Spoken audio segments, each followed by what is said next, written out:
are listening to Russell Brand on 6 Music. That was Depeche Mode. Good way to start the show, isn't it? I'm here with Matt Morgan. Matt is pressing all the switches. How's it going, Matthew? Tip-top. You seem tip-top in your muscle vest. Nice and queenie. And also, look who's here. Why, it's Cocky Locky. He's in charge of phone calls and competitions. You're right, Cocky? I'm all right, yeah. I had a bit of a difficult morning getting in, as you know. To get to the studio? Into the studio was very difficult. Matthew and I were speculating as to why that might be. Well, I inadvertently started to take part in the Gay Pride exhibition. Inadvertently, he says. Yeah. Curious that you would arrive in that pink T-shirt, Trev, and say the reason I'm late is because of Gay Pride. Why? What do you mean?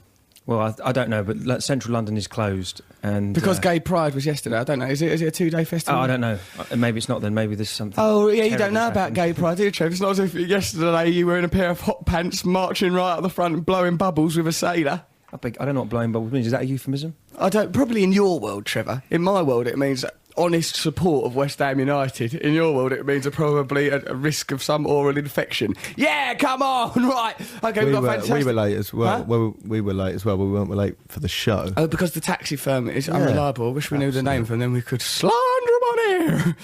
Okay, so listen, it's going to be a really good show today because we're talking about school and stuff like that, right? We're talking about our school days. If you want to get involved and talk to us about your school days, you can text us. Trevor Locke will pass me the text number in a matter of moments. Yeah.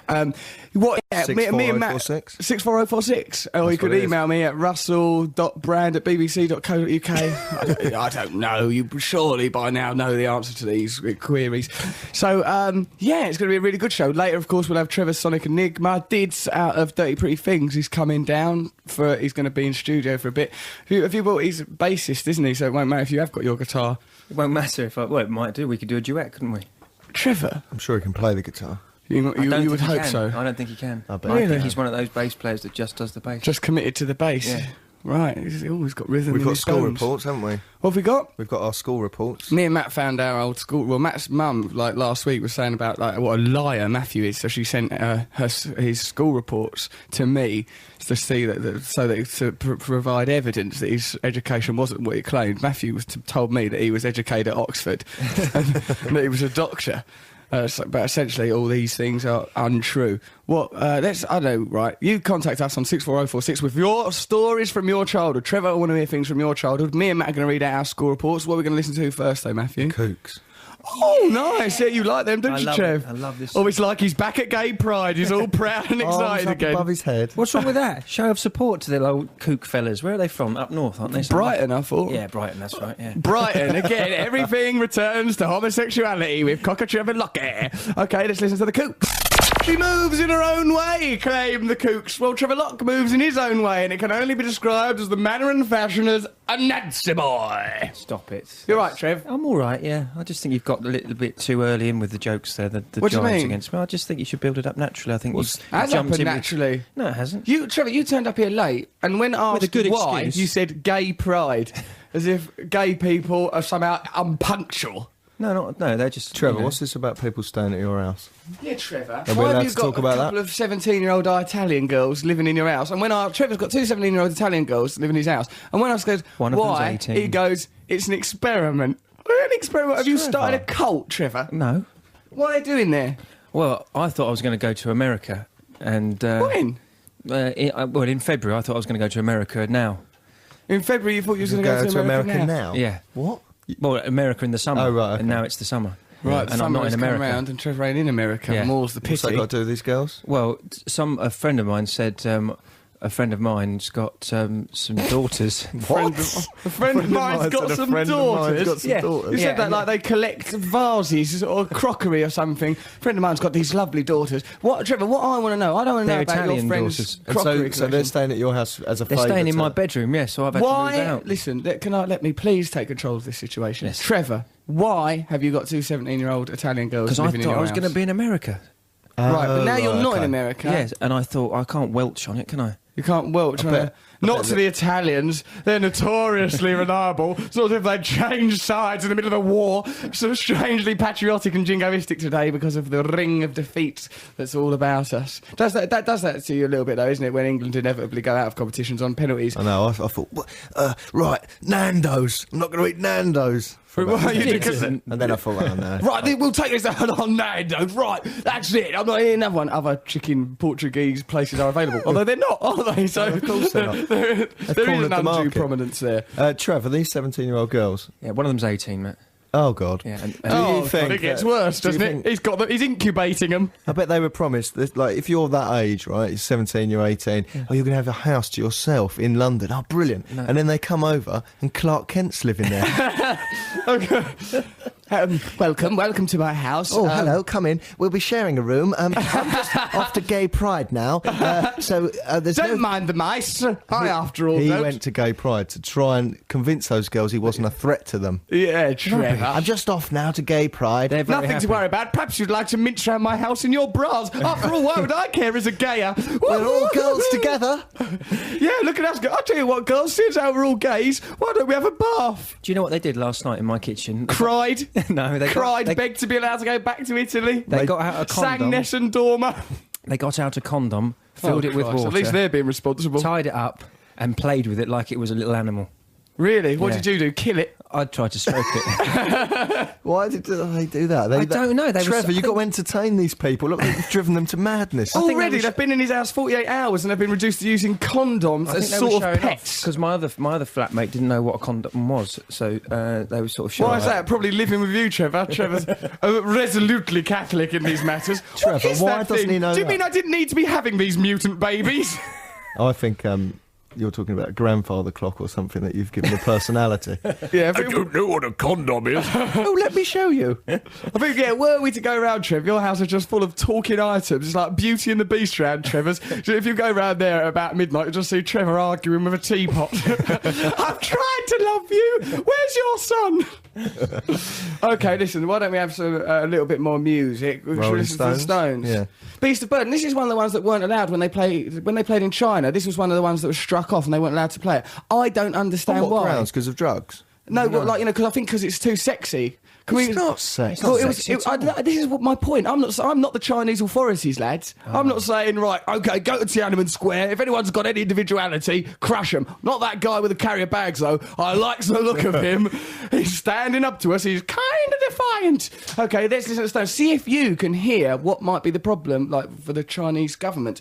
And afterwards, we're going to be talking about our school days. Any school anecdotes or stories, send them to us on 64046, or you can email me at russell.sixmusic@bbc.co.uk. Let's listen to Beast of Burden from Stones.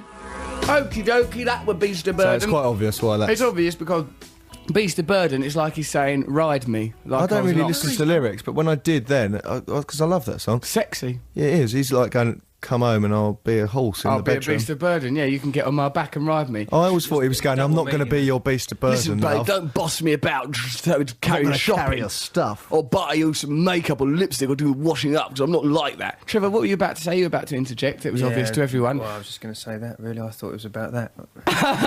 Why are you sounding so... Why have you been all dismissive for and got all shy into yourself? No, I don't know. I just had... You weren't like that yesterday at Gay Pride, were you? No. Arms aloft, pom-poms in your I was fists. in my element then, wasn't I? You What are you talking about? talking about you and your pride. We Your- watched the football. Just... Oh, yeah. Oh, depressing, wasn't it? Yeah. Why do we attach ourselves to external ideas, Trevor? Because that's the only way we can escape. What, there's fear certain knowledge of and death? horror. Yeah. Oh, well.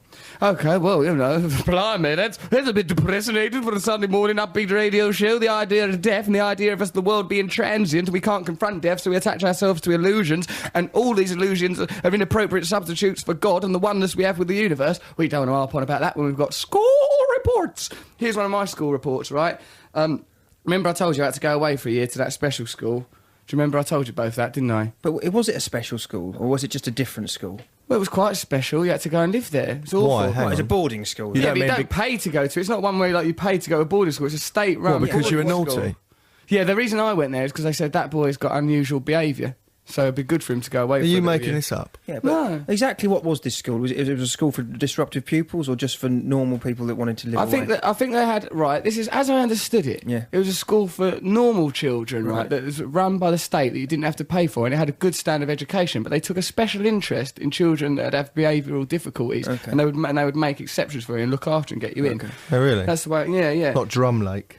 Drum Lake, what's that? Is that a special That's that school where there was no rules. You could just do what you like. Oh, I'd like to have gone Drum Lake. You'd have been a nightmare. Yeah, but perhaps I'd have got things out of He was my meant to system. force kids to be mature because they had to make decisions for themselves. So he'd muck around for ages and then think, right, hang on, this is boring, I'll do something now. Yeah, like that. But that's an interesting. I've always queried that mentality of treating children sort of like little adults and going, okay, he'll soon come to his own. I think it's good. Do you though? But isn't that a bit like that? I was babied a bit, and also always expected the worst of, so I just lived up to that. Yeah, exactly. My mum and dad always thought, oh right, he'll just muck about, so I did. Yeah, but right, if you go, so it's like, no, he'll just get that out. Right, I've caught you smoking a cigarette, so I'm going to lock you under the stairs with a packet of 20 cigarettes. Just sit and smoke cigarettes under the stairs. Yeah.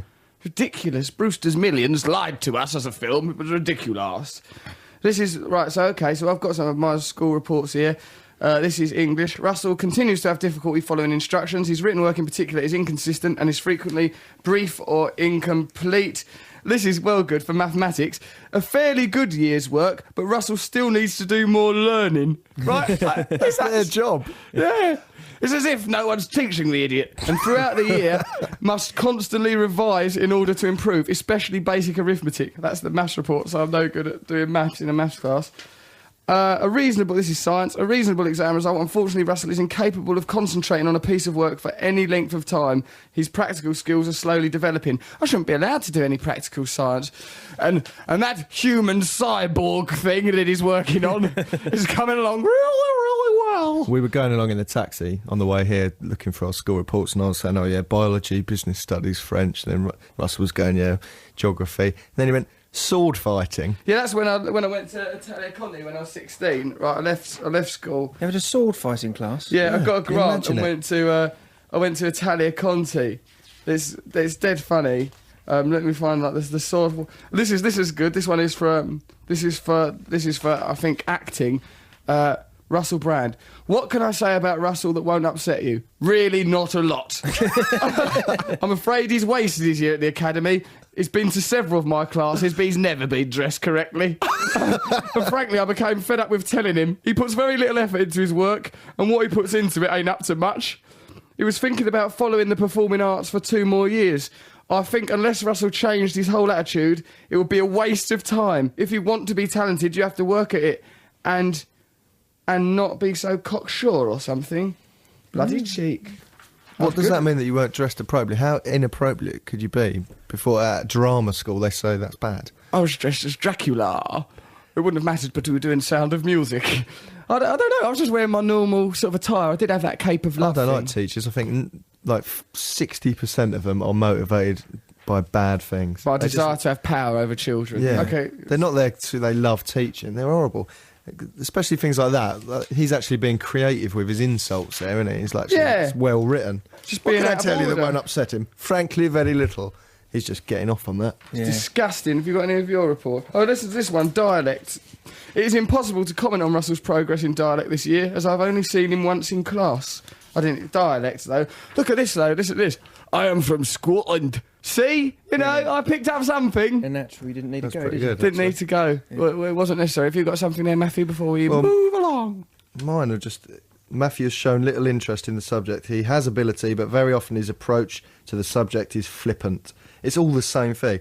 Matthew is a very gifted person, but sadly is unwilling to make the best use of his talents. Matthew has the ability to gain a most worthwhile grade. Sadly, his attitude is mostly negative. Yeah, well, I've found that to be true. I've worked with you for 7 years, and quite frankly, it's been a bloody burden. Not a beast of one neither. Trevor, what's your email? Hang on. His response to literature is particularly sensitive and perceptive. Oh. And in oral assignments, he performed ably and confidently. Maybe why are you boasting about things that happened 20 years ago? Trevor, go on then, mate. Okay. 20 years ago? What's your email? This is a funny email from Richard Harris in Brecon. Yeah. Dearest Russell. Hang on, Russell's eating fruit into the microphone again. Yeah, please don't eat fruit into the mic whilst I'm about I listened to the podcast and you can hear going through one bit. Atmosphere, creates atmosphere, authentic. It's the wrong atmosphere, though, isn't it? Go on and get on with your email. Dearest Russell, when I was 12 years old, 2 of my friends and I were passing by our old primary school, which I still attended, but which they had left 6 months earlier. They had never had a good relationship with the janitor, Mr. Stott, who didn't really let us play football. I never had a good relationship with a janitor. It's a soap opera. Caretaker, surely. I always argued that he was only following orders, but they were having none of it. They were desperate to do something to get back at him.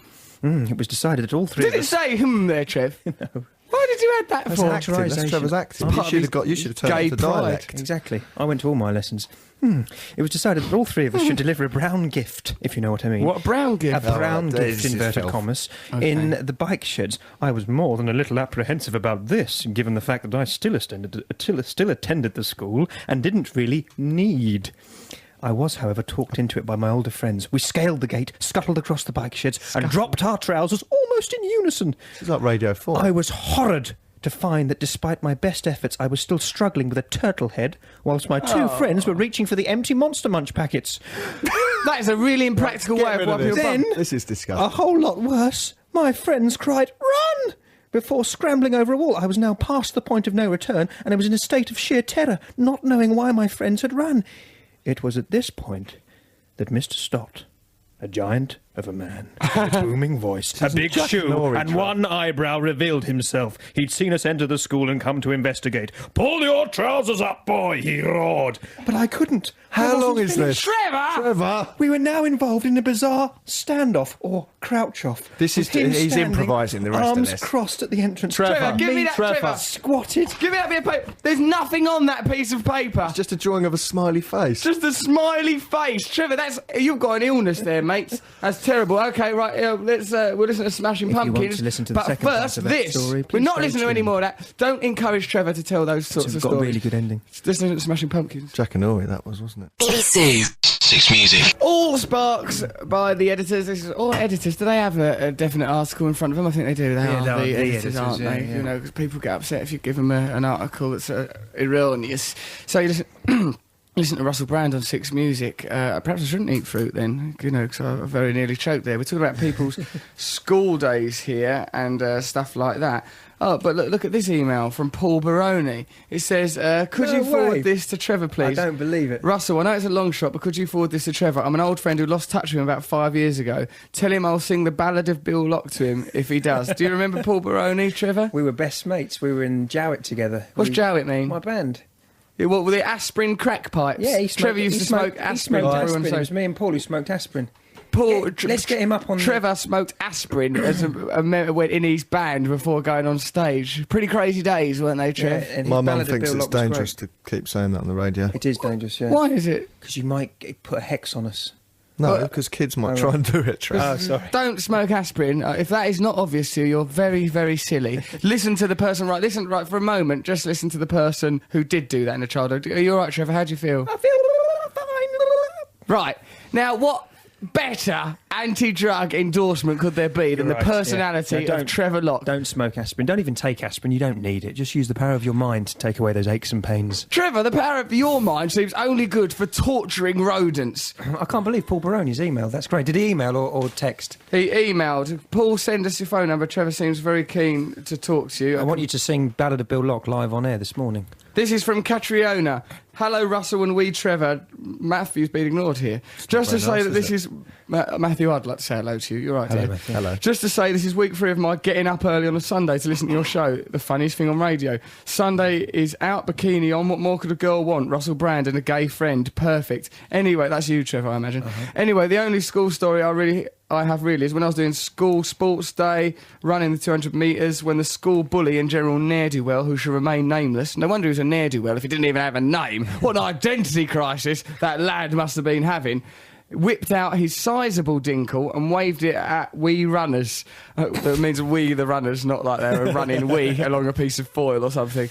I have to say, it put me off my stride, and no mistake. Keep up the ace work. Love-oo, love-oo. That's one of my catchphrases. That's from Catriona. That's nice. What about that? Sometimes there were lads at school that had really big dinkles. Remember Jamie Dawkins, the school bully at my school? remember him, I think it gave him incredible... You don't remember him. You'd like him now, Trev, the way you carry on. Like, you know, it's often the kids that are good at fighting have really freakishly big I willies. think it's because puberty doesn't come at the same time for Exactly. everyone. So, like, Right, so they become a bully I boy. remember playing rugby and there was, like, people who developed to the status of a man Yeah. fighting children. Fighting tiny little bald, winkled boys. Yeah. But then what about sometimes you'd get a lad who had a freakishly large dinkle and it was out of keeping with his character. I seem to remember one lad, Paul Inan. What, a geek with a big Geek, but what's that you're packing, Giga boy? That's something special for the ladies there. You know. Shame they're never going to see it. I can Never remember gonna see when it. Rebecca Luckman came up to me outside. Was this the someone at your mobile. school? Yeah, and That's a girl. yeah, she came up. Christ, Trevor, you really have misunderstood the birds and the bees. She came up to me. Did you learn the facts of life after hitting on an aspirin pipe before a gig? She came up to me and she said to me, "Is it true?" In front of all my class members, she just marched up to me. She was in a different class to me. Marched? Well, she walked up the steps to me. She didn't march. Who marches up steps? That's dangerous. What I'm trying to say is she had quite a confident, imposing manner. Compared to you, Trevor, who doesn't? Softy Walter from the Beano And comes she's- across like Anthony Robbins, the motivational speaker, compared to you. She said to me, "Is it true that you've got the biggest, hairiest willy in the whole of the second year?" Trevor, you've lowered the tone. What did you respond to this outrageous I was inquiry? absolutely speechless. I was absolutely stunned. Because it obviously wasn't true. Because Obviously it wasn't I've seen true. the offending member. I saw Trevor once crouched in a bath trying to stop me going off on a date with someone. He go, Russell, you have to fight these instincts. You have to fight your animal nature. We are part animal, but also part angel. Try to succumb to the angel part of yourself. And he was naked with all water dribbling off his middle. Trevor. Well, I was in a bath. What do you want me to do? Do you remember... I can't have a dry bath no, we just can't to please talk about him. No, we can't. What can't we talk When- about? If he thinks we can't talk about it, we Try it, definitely Matthew. can't talk Come on, about let's it. take the risk. I'll be the barometer. Don't talk about pubic hair or puberty in general, like people... I just remember that. People go, yeah, grow some pubes. Yeah, get some pubes, man. It was used as a stick to pubes beat were you like... it. We've got to move on. An Pubes expensive- were like gold dust in those days. Mine came along really late, actually, and I remember Yeah, mine too. just pathetic ones turning up just adjacent to my dinkle, just remember- stood there. do you remember looking under similar your in armpit? stature? Do you remember looking under your armpits for arm hair? for Yeah, they ages came and even ages? later. What, later than pubes? Later than my groin poo. What a topsy-turvy world. Bonkers it was. Armpit hair's first. Really? Not in my world. That was my slogan. And I had a vagina on the centre of my back. It was a curious period for me. I grew up peculiar. What's some of these emails? Most of my teachers were motivated by their own sense of failure as people and the bitterness of their life experience. As a result, being in the class for the perennially stupid wasn't the easy ride I thought it would be. Fair enough. That's from Yeah. Addy. I had a report saying Darren sets himself low goals and still fails to meet them. Charming. That's Darren from Belfast. That's a smarmy, horrible thing to say to Darren from Belfast, isn't it? The guy's trying. This is from Kathleen. It's one of them emails that I've not read and checked first. Let's hear it. I was about 16 at the time when this happened. There was only one teacher there was this one teacher who I absolutely hated. I know hate is a strong word, but I really hated her. Right, so really emphasising the concept of hate here. During one lesson, I lost my temper and ended up making her cry. When I saw her cry, I actually felt an overwhelming sense of achievement to know I had the ability to control the way she treated me in class. I really enjoyed seeing her break down into tears. Basically, I bullied the bitch for 2 years. And the best bit of this was I got away with it. All my love, Kathleen X. Kathleen X, child terrorist, it seems, She's joking. fighting for the rights of children there. Dear, oh dear. I remember once at school, our maths teacher, who was our form teacher, was horrible. I'm not going to say his name. And in his Christmas card, we had to get him a Christmas card and a bottle of whiskey we got him. Is it appropriate for children having to buy whiskey Well, for we their were teachers? sort of 15 or Mind something. you, we did have to kiss some of our teachers. Yeah, but yeah. Fun. We did a bit of that. And I wrote in his card, Happy Christmas, and then my name, and then FOAD, which meant F off and yeah, die. yeah. But I thought, I would never know that, and it was in small letters. And then after the Christmas holidays, he came and goes, yeah, it was very nice of you to give me that card and that bottle of whiskey. I took it to the pub, we looked at it. He goes, Morgan, what does FOAD mean? Like that. Yeah. He was really angry, and I went, forget our... I was trying to think of something desperately that wasn't that. Trying And to he think goes, of something that could be an he acronym. goes, I know what it means. It means F off and die, doesn't it? And Forget our advert difficulties. It's Christmas. It's Christmas, everyone. Yeah. But then, in a way, that's quite a cool thing to do. Aren't I cool? Yeah, that's all Matthew's essential drive. Matthew suggested this school report item. Essentially, he wants to boast about how good he was at school. How naughty I was. This is Expelled. Sam White. Russell, my dearest, did you or do you, as the specific perplexing case may be, live in a little area that I enjoy calling Trafford 100? No, they built that estate opposite my street when I was growing up. Before that, it was these lovely chalk pits where I used to go with Topsy, my dog, and I loved it going over there. I used to find newts and that, and they were my only friends, them lizards and newts. Then they built that estate on it, and then I weren't happy at all. Nice, though. But some people got homes out of it, so... Fair enough. If the answer be yes, then I'm very glad. I live there, or near enough, in Grays, in a small, cheerful village named Orsett. I was born there. You may have heard of it. Oh, the vast things we bear in common. How gorgeous. Please, please, please What? Read that out. Okay, well, we have done read it out. Tara and Samuel White. Russell. What? I think she was writing that in a very dangerous situation. Please. Please help me. They're coming chained to a radiator. Do please try and rescue me. Brian Keenan is very difficult company. I'm not enjoying this kidnapping experience nearly as much as I thought I would. Trevor, what's your... well, let's have a record, and after that, Trevor can tell us this childhood thing. You've been holding off from doing it, Trevor. Trev's got no school reports. Why have you got no school reports, Trev? My mum and dad took no interest and never went to my parents' evening. They never even went? They never went, no. Was that in a sort of a modern parents type way, or was it just like, we've had a son, let's just... it was too late to terminate it now, he's been born, so let's just ignore him as best we can? I just think they just didn't take enough interest. I think my mum was ill, and my dad was sort of eccentric and disorganised. Yeah. And so they never came, really. What about your sister? Did they show an interest in your sister? I'm not sure. I think they probably did, Trevor, because she's a lovely girl. Let's listen to the Automatic with their track, like that one about monsters coming over the hills. I like that. Righto, that there was the Automatic with that song. I think it's just called Monster, and monsters coming over the hill. Blimey, they're curious about it. Well, don't you like that, Matt? No. I like it. I like the idea of a monster coming over the hill. Everything's repetitive. You are. It's such a simple song. You can write that in about 10 seconds. Well, go on then, write one then. You know, Right. this is a What's that over there? It's a monster. That is just doing their song. You Right, can't really claim credit for that, Matt. That is the one Do you want that they've another written. Oh, look, a pterodactyl. That's not good. It's just We'll still write one. We'll based. write one in the next news break, me and him, and it'll be better than that. I'll Yeah. write one now. Really easy. Right. There are my keys on the desk, there are my keys on the table. I once had a child and it was disturbing because of this fella called Mabel, which is a girl's name, curiously. Trevor, what are you going to read out for us now, mate? I was going to read out a thing, but I've lost it. I've put it Okay, down. Trevor, tell us about your school days then. You've surely got some sort of anecdote from childhood. They were weird, my school days. I spent a year off school because I was ill. So that was quite That doesn't weird. surprise me. He's got the demeanour of those children that would Sickly spend... boy. Yeah, because you lose touch with culture, don't you, in that year? Yeah, I did. Trevor ate most of his meals on a tray on a bed I did. at that age. Yeah, for about... And Paul Baroni... What that did you have man on your who just duvet? emailed, he used to come and visit me every lunchtime. That's nice of Paul Baroni. Yeah. I can only assume that he too was a social misfit. Trevor, what was on your duvet cover as a boy? Obviously, Well, my mum sperm. washed it as often as she could. But what was the pattern? Did you have Superman on it? No, of course I I had didn't. Superman. Yeah, I had I didn't Superman. ever saw Superman. I didn't know what that was or anything like that. Why were you so outside of culture? Because Where of my did parents. you grow up? My parents never took me to the cinema or anything like that. We What did you do? So you spent your time with that Ricky the Paper Dragon that you made, and then did just Baby Dragon, and then killing tadpoles. I did things with tadpoles and newts and What stuff. did you do? And mice. I used to, collect them and make collect grow them, into Trev. babies, Collect into them the frogs way and stuff. Fred West collected prostitutes. No, Come that on, was silly. Trevor. And then I learnt the guitar, and then I was in that band and smoked aspirin and stuff like that. You must have lost a lot of years to the aspirin. So come on, what's this school story that you've got? Well, I've got loads, haven't I? Tell us one then. I'll tell you the one about I once took when I was ill. Yeah, I came Yeah. back, and Well, back to school Came- after being ill. I came back after. and I Did that make you glamorous or like bullied? Bit of both, because I had to sit in. I was like a. You were figurehead bullied for in the a glamorous Misfits. way. Sit in a bubble like the Were you boy in wearing the a bubble? sequined gown while being bullied?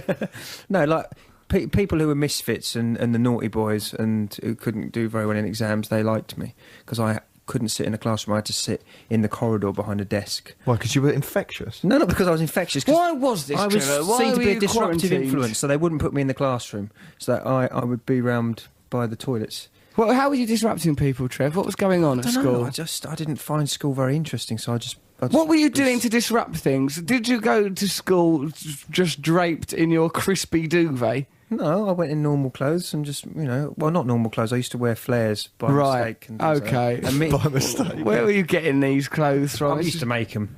Sounds like I an- used to undo the seam and then put in a How does so by mistake you had to manufacture and tailor normal trousers into flares? What kind of mistake Well, is this? when I was 10, it was a mistake, and then when I was 15, Pretty it was deliberate. Did It you was a do fashion this statement. yourself? Yeah, I used to get my mum's sewing Trevor, machine how out. did you accidentally, at any stage in your life, tailor trousers? And how is a pair of flares going to disrupt a classroom? Well, I don't know. People How would- big were they? They were quite big. They were big sort of triangle of curtain cloth sewn in from the knee down to the bottom. Okay, I've heard enough. This Oh, is this is the ridiculous. Pretty Things, David Absolutely Bowie. ridiculous.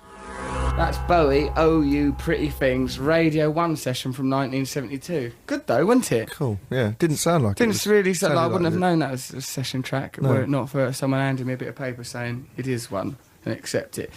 So we've got, we do these challenges for Trevor, which Trevor actually never fulfils, do you? Well, I seem to remember eating some of your hair, a lemon. I had to force that hair into your mouth. You were very ungrateful. Yeah, I was. Right, before the end of this show, you're going to do at least one challenge. We've got an email from the lovely Luke, who's a great contributor to this show, who's been derided and attacked by you for too long. Fed up with the Sonic Enigma malarkey, says Luke. He's bored of it, Trev, like most of our listeners. Sick and tired of your Sonic Enigma. Not true. I've had messages of support for my Enigma. Messages of support. Can you stop referring to the Enigma as if it's an independent movement with its own momentum? It is, Russell. Trevor, you know full well it is. You've just referred to it as the Before Enigma. the show, Trevor goes, look, I'm a bit late. I've had some difficulty with the Enigma. Yeah, the Enigma of your own sexuality, which you won't accept. Fed up with the Sonic Enigma, says Luke, and here's some more challenges for Trevor. Get Trevor to go round town as one of those charity money collectors and have the charity being money for the rich. See if anybody will spare money for the rich to make them even richer. Trevor will look right embarrassed.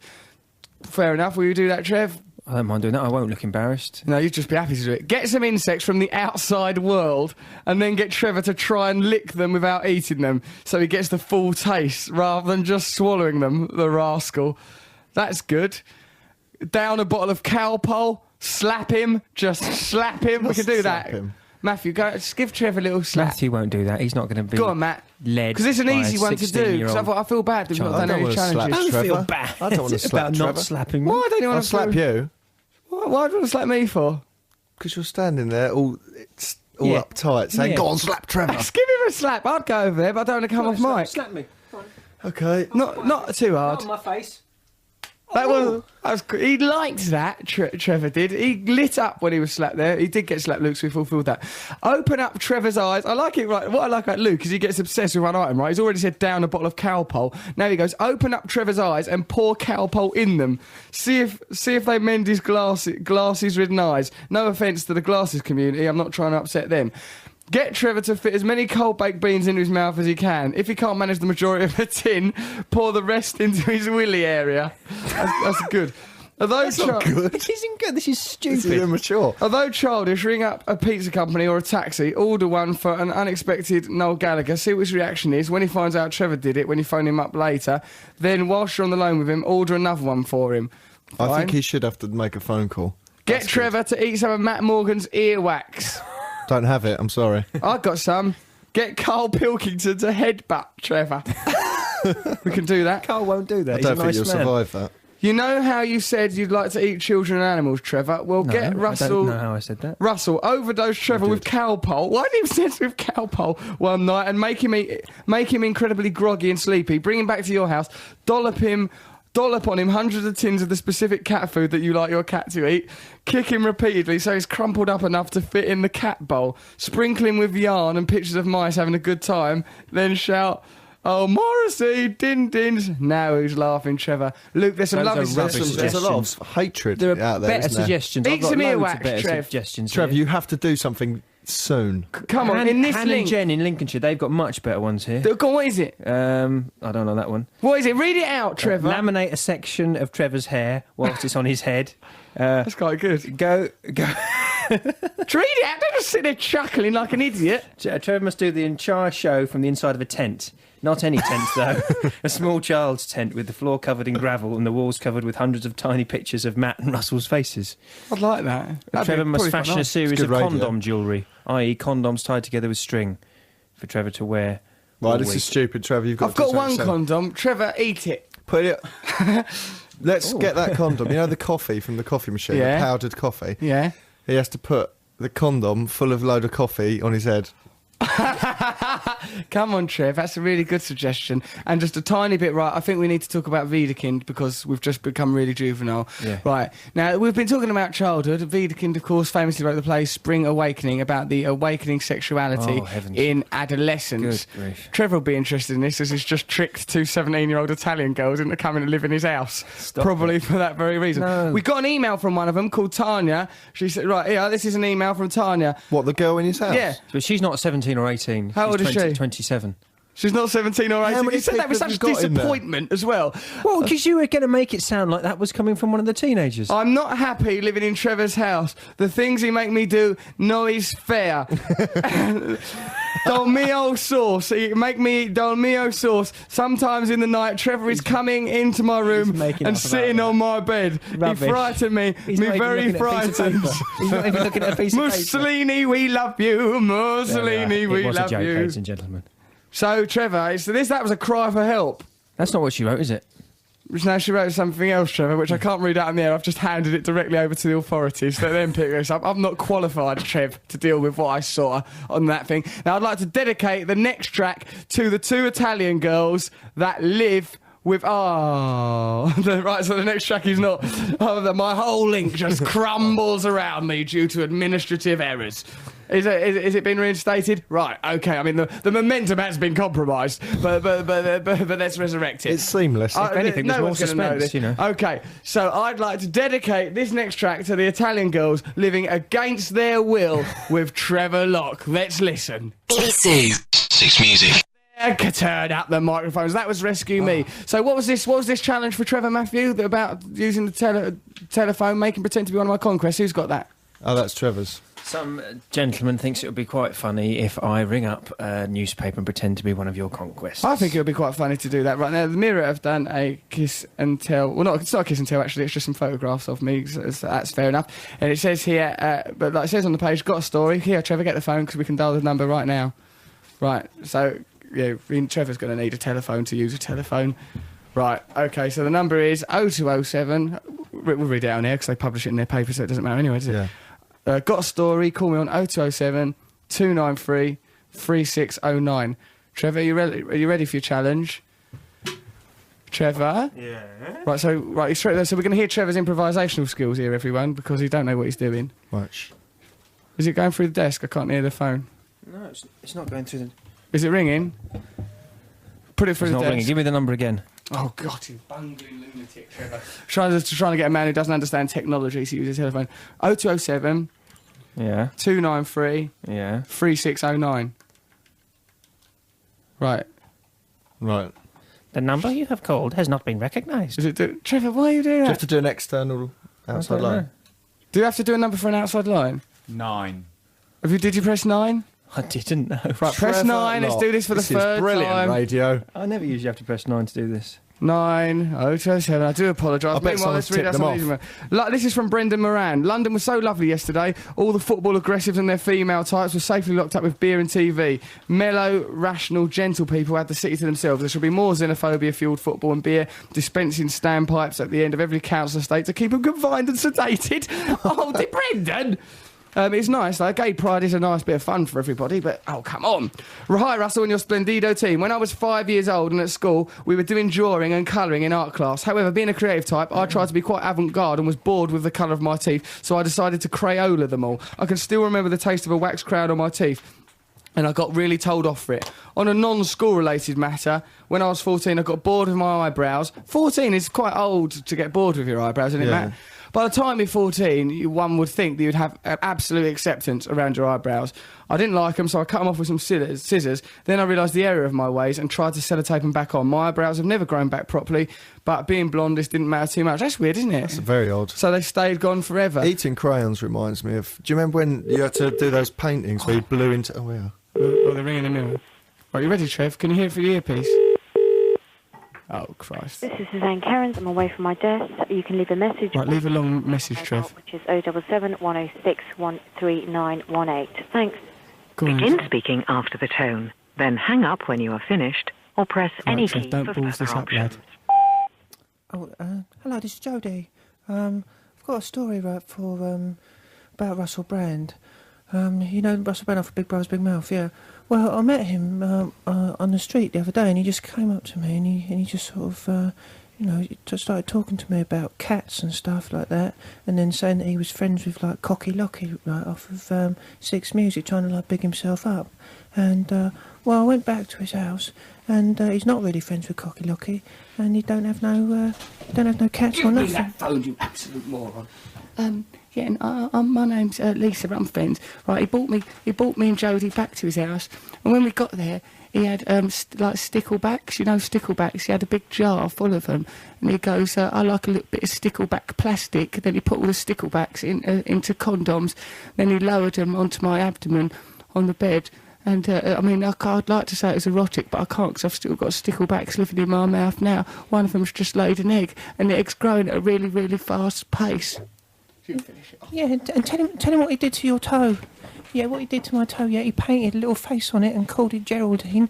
And now he told me I had to have my toe amputated and put in a little pram so that he can wheel it round and keep it like a keepsake. He's mental. Leave a number, Jodie. So this is my number: 07709 799 832. Put the phone down, you loony. Right, is that your phone number you just left them?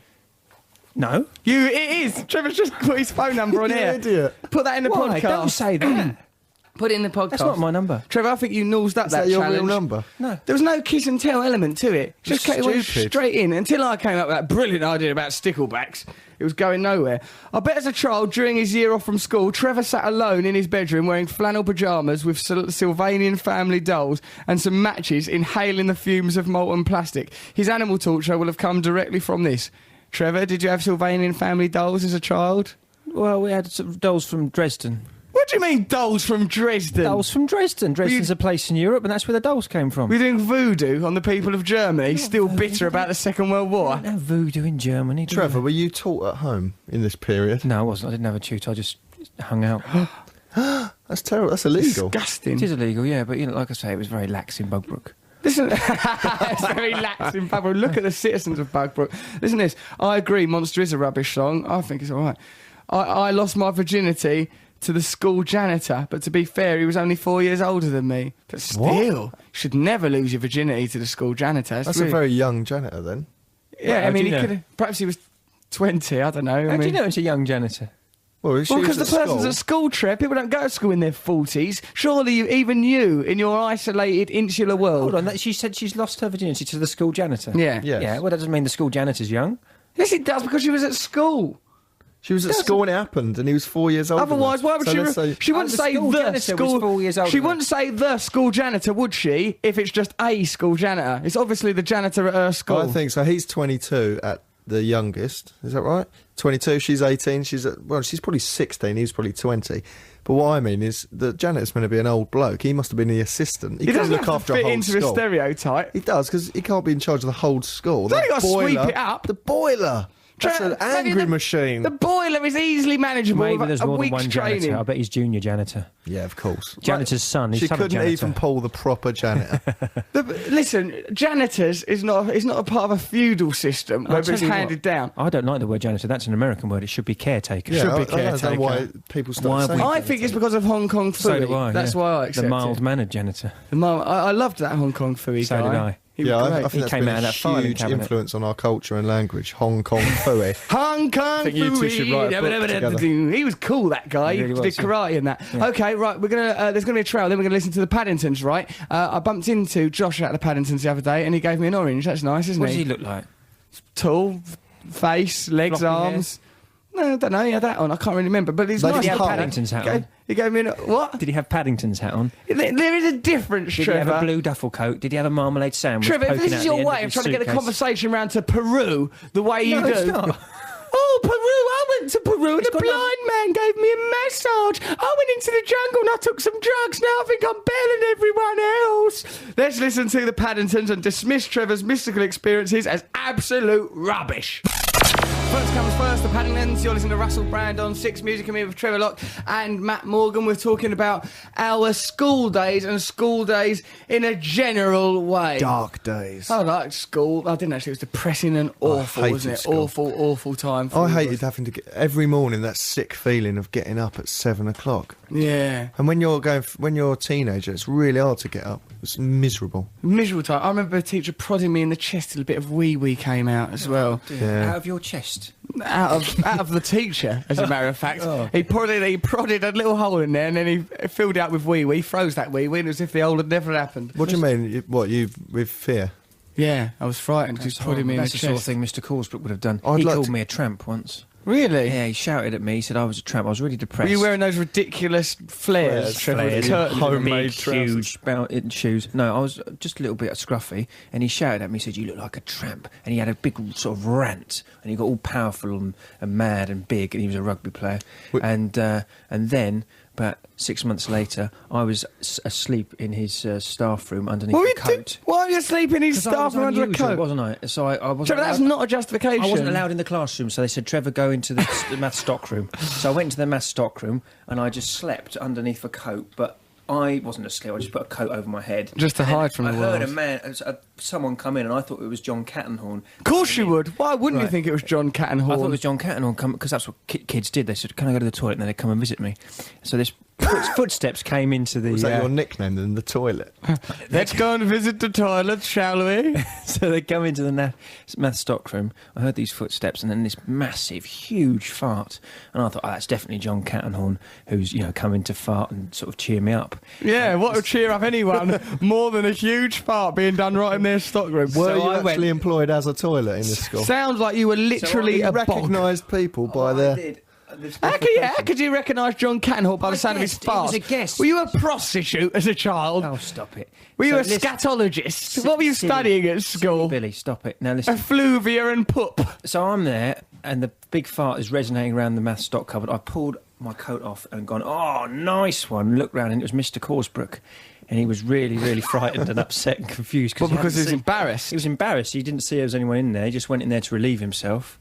Probably been waiting all afternoon through a double maths lessons to have a go. To have a good blow-off. And he just said, "Oh, what are you doing here? What are you doing here?" And I went, "What are you doing here? What are you doing here?" And put my coat back over my head. You put the coat back over your head? Like an ostrich burying its head in the sand. What a ridiculous world Trevor is from. Why did you get ridiculous? Your way of trying to solve that story was preposterous. Hey, Russ and the guys, how about tying ropes to Trevor's arms and legs, therefore creating a human puppet which can be controlled by you two? Or tie his arms to his feet and make him walk round as a crouched being? Or make Trev sit with an open container of sulfuric acid on his head, meaning Trev won't be able to move, and if he does, there'll be subsequent burning. Anything to do with dangerous acid would be fun. Improvise. You have a good knowledge of serial killers. Although someone else said that this is quite good. Hi Russell, just wondering if Morrissey has his own MySpace page, because my cat Skag would like to send... Listen, Skag? If there's a cat I don't want my cat being involved with, it's one called Skag. I want to check Skag's suitability as a friend for Morrissey, if you want to. No way is my cat getting involved with another cat called Skag. Cheers, Russell, loving the show. P.S. Fred West didn't kill prostitutes, that was Peter Sutcliffe. Fred West picked up innocent young ladies and young tourists! ! From Amelia. What a lovely thing to exclaim there. Get Trevor to walk around with a Portugal shirt on, shouting "England are rubbish" from Marie in Paul. That would be a good challenge. On a school trip to France, says Mark, staying in a dormitory chalet type accommodation, I woke in someone else's bed with them still in it. Another boy, in brackets. They were the best days of our lives, weren't they? What a cheerful time. Make Trevor empty a packet of fruit pastels into his underpants, and then he has to wear them for the rest of the show. Get them all soft and sticky around his family jewels from his sweat.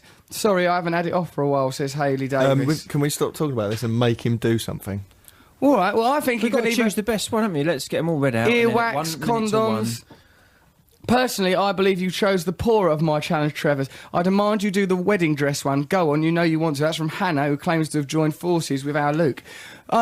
Trevor, no, because we can't do things that involve getting a wedding dress, because, as you may have observed, this show is very lazily constructed. Essentially, we want a challenge that we could do here and now. If we sort of say, make Trevor drink some of your spit, then we can do that, because, Trevor, I bet you'd have a problem with doing something like that, wouldn't you? I'd have a problem with drinking some of your spit. Yeah, you drink your own spit, happily enough. I do, don't I? He does. It's always there, in my mouth. He swallows great mouthfuls of his own spit on a regular basis, the pervert. Spitting was quite big at school, wasn't it?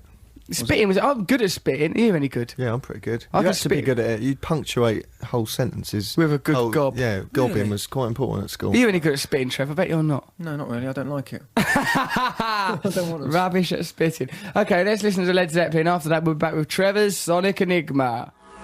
Good fortune, PJ Harvey. We're talking about our school days on Six Music. I'm Russell Brand. I'm here with Trevor Locke and Matt Morgan. You all right, Trevor? Yeah, I'm all right. I'm feeling a little bit awkward. Why? Well, I've just remembered this just a horrible story, and it's making me feel like I felt Awkward, when just it happened. remembering it's making me feel awkward. That's probably the kind of story that we need at a moment like this. I don't know if I can survive telling it live on air. Go on then, Trev, tell us it, and I promise, I pledge that Matt and I will support you, because I've had a text message saying that we bully you, and he said that it reminded them of Really? school. Yeah, You bully me? Yeah, apparently, G, Mr. G, who's going to do a poem summarising the school-themed show, is out there nodding his head with appreciation. And also last week's Sonic Enigma winner. Do you think that we bully Trevor? No, he doesn't. He thinks that behaviour is acceptable. He thinks it's a laugh. Come on, Trev, what's this story that you've got? So when I was at school, I didn't have the right clothes. My mum never took me to the right shop, so she got second-hand clothes from jumble sales and modified them so they'd be sort of hand-me-down flares from the 70s. Let's modify these. Well, These pair of trousers would be much better if there was a catapult pocket and some place for eggs to be stored. They were always worn through at the knees, so she'd put a piece of material underneath it and then stitch it, and it looked like it was a... And you'd wear them at school? Yeah, and I'd be bullied. What, senior school? Yeah, I'm talking about 13, yeah. Right. Yeah, so I would look a bit like a tramp. Mr. Corsbrook was right. I'm with Corsbrook on this issue. Yeah, but it wasn't for my own choice, so I had sort of low self-esteem.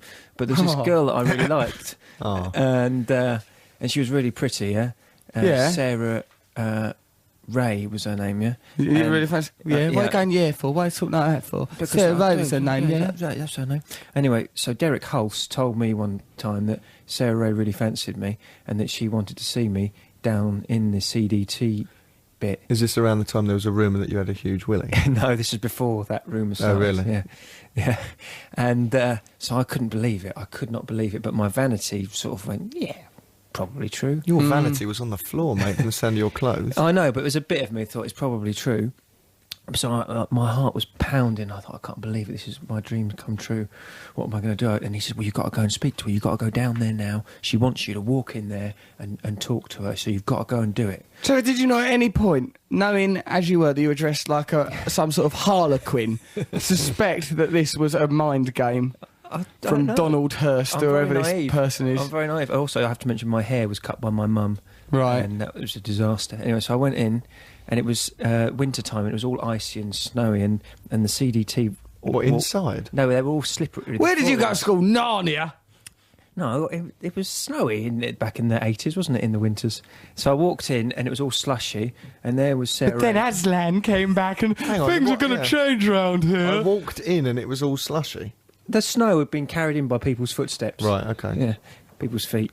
And get to the point, Trev. So there she is with her friends, and I just walk in like a cowboy in my officer bag. and a gentleman style. Yeah, exactly, and just went...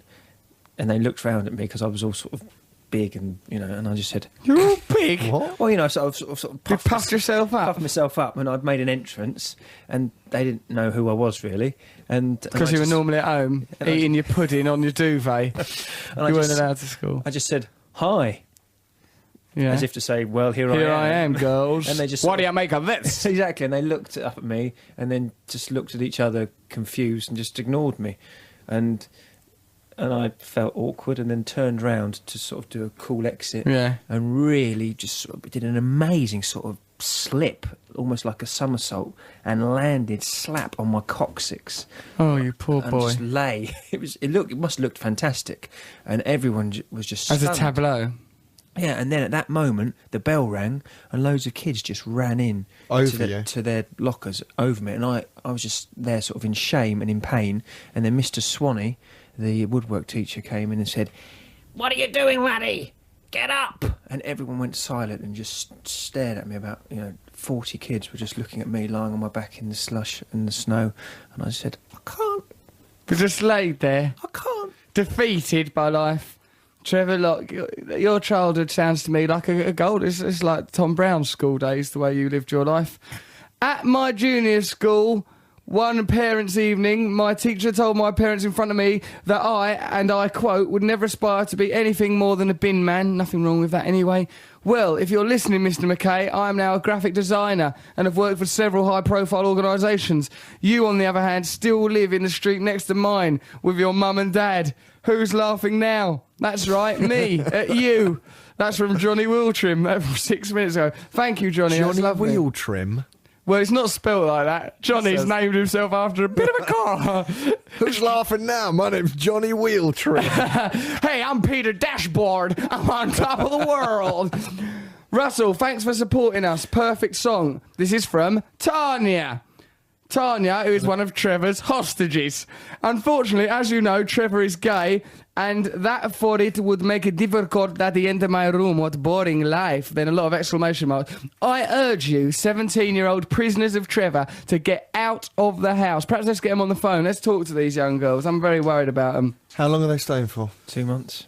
Blimey. Those poor girls. If either one of them gets back to Italy unimpregnated, it'll be a miracle. This is from Matt Whitby. Before starting my new school, my mum told me how my teacher, Mr. Rice, was nicknamed Uncle Ben after the rice. That's nice, I thought. It's good to have a sense of humour when dealing with children. The first day arrived and we were waiting to go into the classroom and Mr. Rice walked past. I, all innocent, shouted, "Hello, Uncle Ben." Needless to say, he went absolutely mental. His face pressed near mine, spittle flying. Cheers, Mum. Nice first day. That's a terrible thing to do to your child. That's from funny. Matt Whitby. Why would anyone's mum immediately lead them into abusing a teacher? Because I think for some parents, children are toys. They're things to have fun with, aren't they?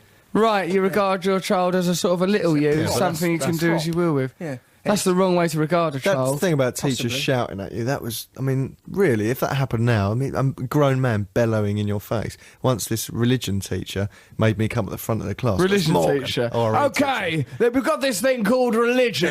Believe in this thing, like we've got no evidence for it, and just get on with your lives. I don't want to be any more specific than that. It's just there's something very powerful in the sky. He was, he was later found to be a paedophile, that man. Was he? Anyway, made me come at the front of the What class. evidence was there that he was a paedophile?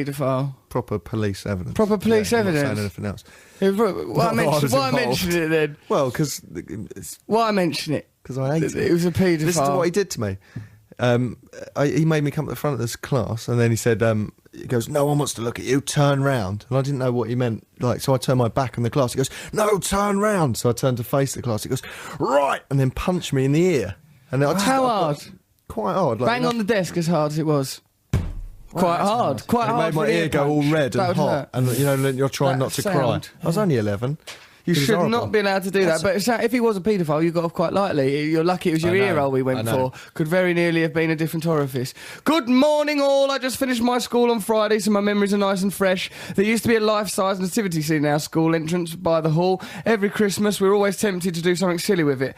But by year 10, we'd plucked up the courage. I don't understand all that year 10 stuff, do you? We weren't like that in our day. Fourth year. Fifth year, because you just left school. By year 10, we'd plucked up the courage and group stole the baby Jesus, leaving in its place a ransom note. They kidnapped Christ. It caused absolute chaos throughout the schools, the whole year in on it, and no one would spill the beans. Eventually, it was returned in the last week of term. He rose again. It was resurrected. And the teachers didn't know who it was until the head girl admitted to it at our leavers supper on Thursday. Carry on with the Sonic Enigma. I'm determined to get it sometime. Keep on the good work. Could you say hello to my sister Florence, who turned 16 on Wednesday? Thank you. Hello, Florence, you're 16. In a way, that's a bonus, but in a way, be afraid now, because you've just entered Trevor Lock's catchment area. Let's have a little record. You'll probably be living with him by the end of the week. Let's listen to the Doors and just pray that we can keep the adolescents of this country safe. She lives on Love Street, don't she? BBC 6 Music. I really like that song Love Street by the Doors we're just listening to. She lives on Love... I'd like to go out with that girl that lives on Love Street. Yeah. She lingers long on Love Street. She has a house and garden. And what about this? I wonder what they're doing there. But what are they doing in there? I don't know. I Making remember love. at school, I used to take a day off school to watch the Doors film, the Oliver Stone Really film, didn't affected you, me, as that well? film. Me Totally too. overwhelmed my... I watched it the first time on acid, and it really entered into my personality, and for a while was a total little twit because of the result. That was my personality for a while. After, Me too. Hey, is everybody in? Pretty good, pretty neat, all right. All right, yeah. How many people know you're alive? And then when you get older, you listen, do you remember everyone used to read No One Gets Out Here Alive? No one used to read his poetry books. And when Yeah. you get older, you realise it's rubbish. Yeah, what about like Music's sort of- good. I remember like sort of being like sort of about like I used to want to be Jim Morrison, but I was me, right? So there's a big disparity there. Like, yeah, I'm the Lizard King. I'll do what I bloody well like. I mean, you've got to have a certain kind of sexual energy to carry that thing off. What a lot of... Hello... Oh, crikey. Oh, should we do the trivia? I mean, we've got loads of letters and stuff. Thank you for sending us your emails and texts. We really appreciate it. We've got loads of stuff. I'm sorry if we don't go through them, but we do love you. You carry this show, you do, particularly on days like today, when Matthew seems to be in some sort of pendular depression. Trevor is so focused on gay pride that he's indifferent to almost everything else. I mean, I think that I'm all up for... You know, me, I love everybody and couldn't care less about what anyone does. But, Trevor, you're so proud of being gay. It's out of control. Yeah, it is. Too proud. The only thing you're more proud of is your Sonic Enigma. Let's have a listen to it. Let's have the trail first. I've done a new trail. Oh, you've done a new trail. Everyone, you know what Trevor's Sonic Enigma is by now, and if you don't, then for God's sake, value your innocence. Treasure it. Right, so let's listen to the trail, yeah. Stop, look, listen to me. My enigma's gonna bring you on your hands and your knees. No, you're never gonna get it. No, you're never gonna guess my song.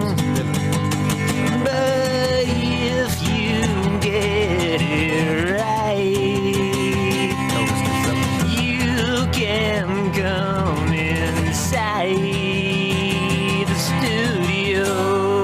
Trevor, that is so self-indulgent. How long was it? All right, fair enough. You've cobbled together a relatively decent pastiche of Dylan and Costello, as Matt observed. But at what cost, Trev? At what cost? What were you thinking? What's going on in your mind when you do it? Is it motivated solely by ego? It's not ego at all. What is it then? I walk into that studio on Thursday afternoon. I don't know what's going to happen. I know what's going to happen. You're going to go home, lure teenage Italians into living with you. We're going to get those Italian girls on the phone because I want to talk to them, make sure they're being properly looked after. They won't understand you.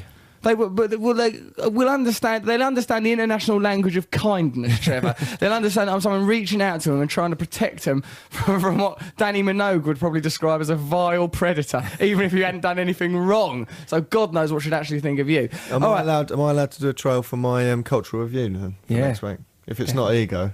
Yeah. Well, I'm not sure. I think the jury's out because it is ego, isn't it? What, on Trevor? I mean, I suppose if we're going to sort of abandon ego, there ain't going to be a lot of content to this show. Let's be honest. Okay, so, all right, should we listen to the actual Trevor Sonic Enigma? Which is 11 seconds shorter than the trail for it. Which Trevor! is just ridiculous. I never want to hear that trail again. Rules, man. Right, shall we? Rules, man. Did you see The Doors as well? That's wonderful. I've never seen that. Then you are just naturally a poet, rocker, rebel. Here we go. All right, darling. You've got nice angles, haven't you? Look at your straight edges. What's happening there? Is that equilateral, is it? What's the angle on that? Do you fancy coming back? I've got one of those children's plastic letterboxes. I reckon I could get you stuck in one of the wrong holes. Look at the corners on there. Disturbing and unsettling as always. Trevor's Sonic Enigma. Straight from the black and darkened heart of a psychopath comes Trevor's Sonic Enigma.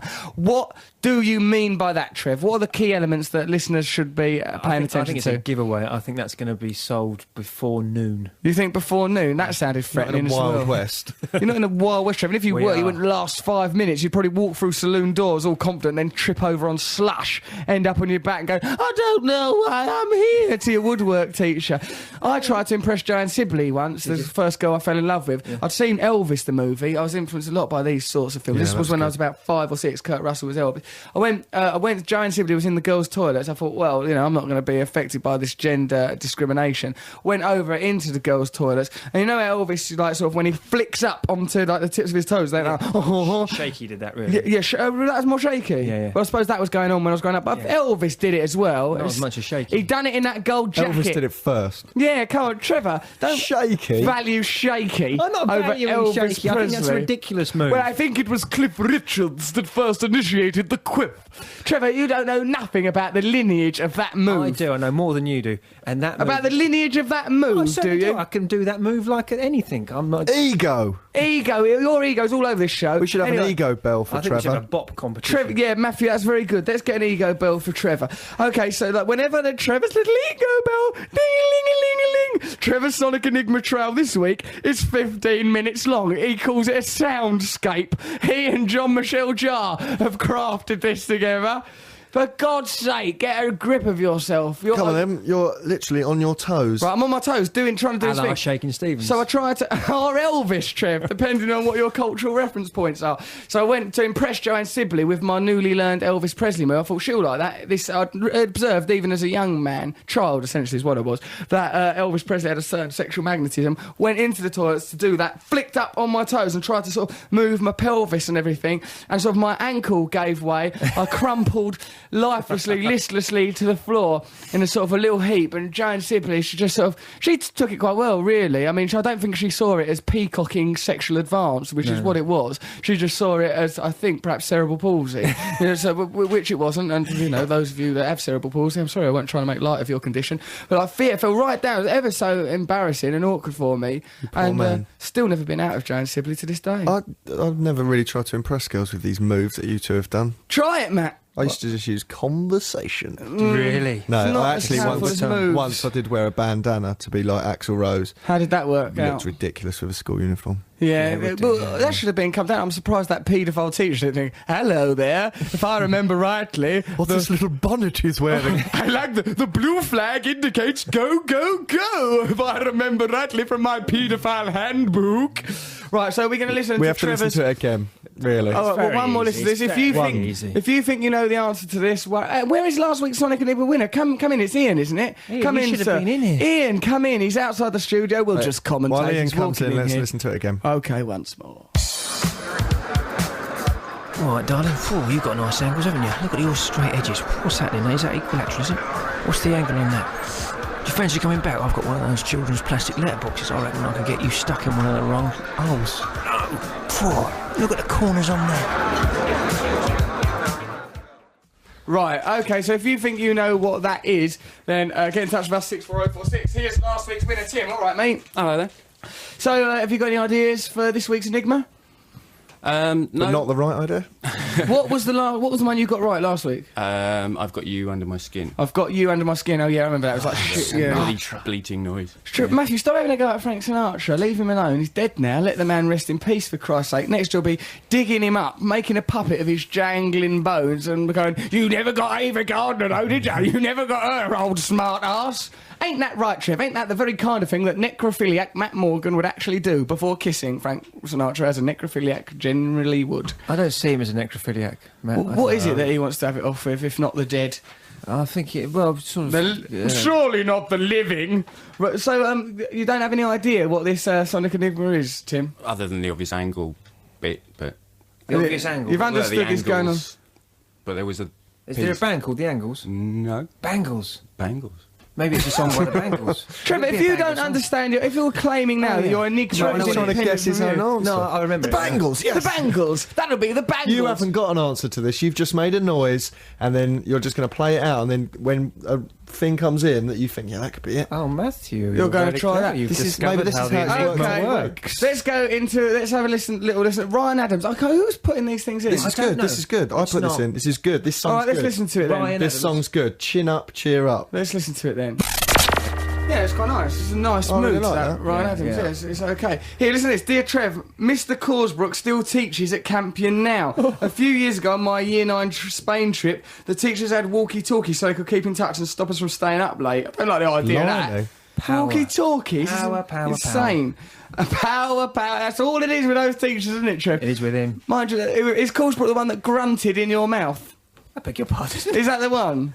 What? The one that came into the storeroom while you were asleep under a coat? Yes. Why didn't he say you couldn't sleep under a coat? That's a bit odd. OK, so what they didn't know was that one of the students had bought a walkie-talkie and had found the teacher's frequency. Some of my friends were listening late at night to the teachers while they were at the bar. They heard my Spanish teacher chatting up some girl and discovered that Mr. Corsbrook's nickname on the walkie-talkies was 10-inch and floppy. Hey. Oh, he. Anonymous, this is, because he might be listening and I might be in trouble if you read it out. Although it does say your name at the top of it, but I won't read it out because I don't want to get you in trouble because it says it on your email address, you soppy sausage.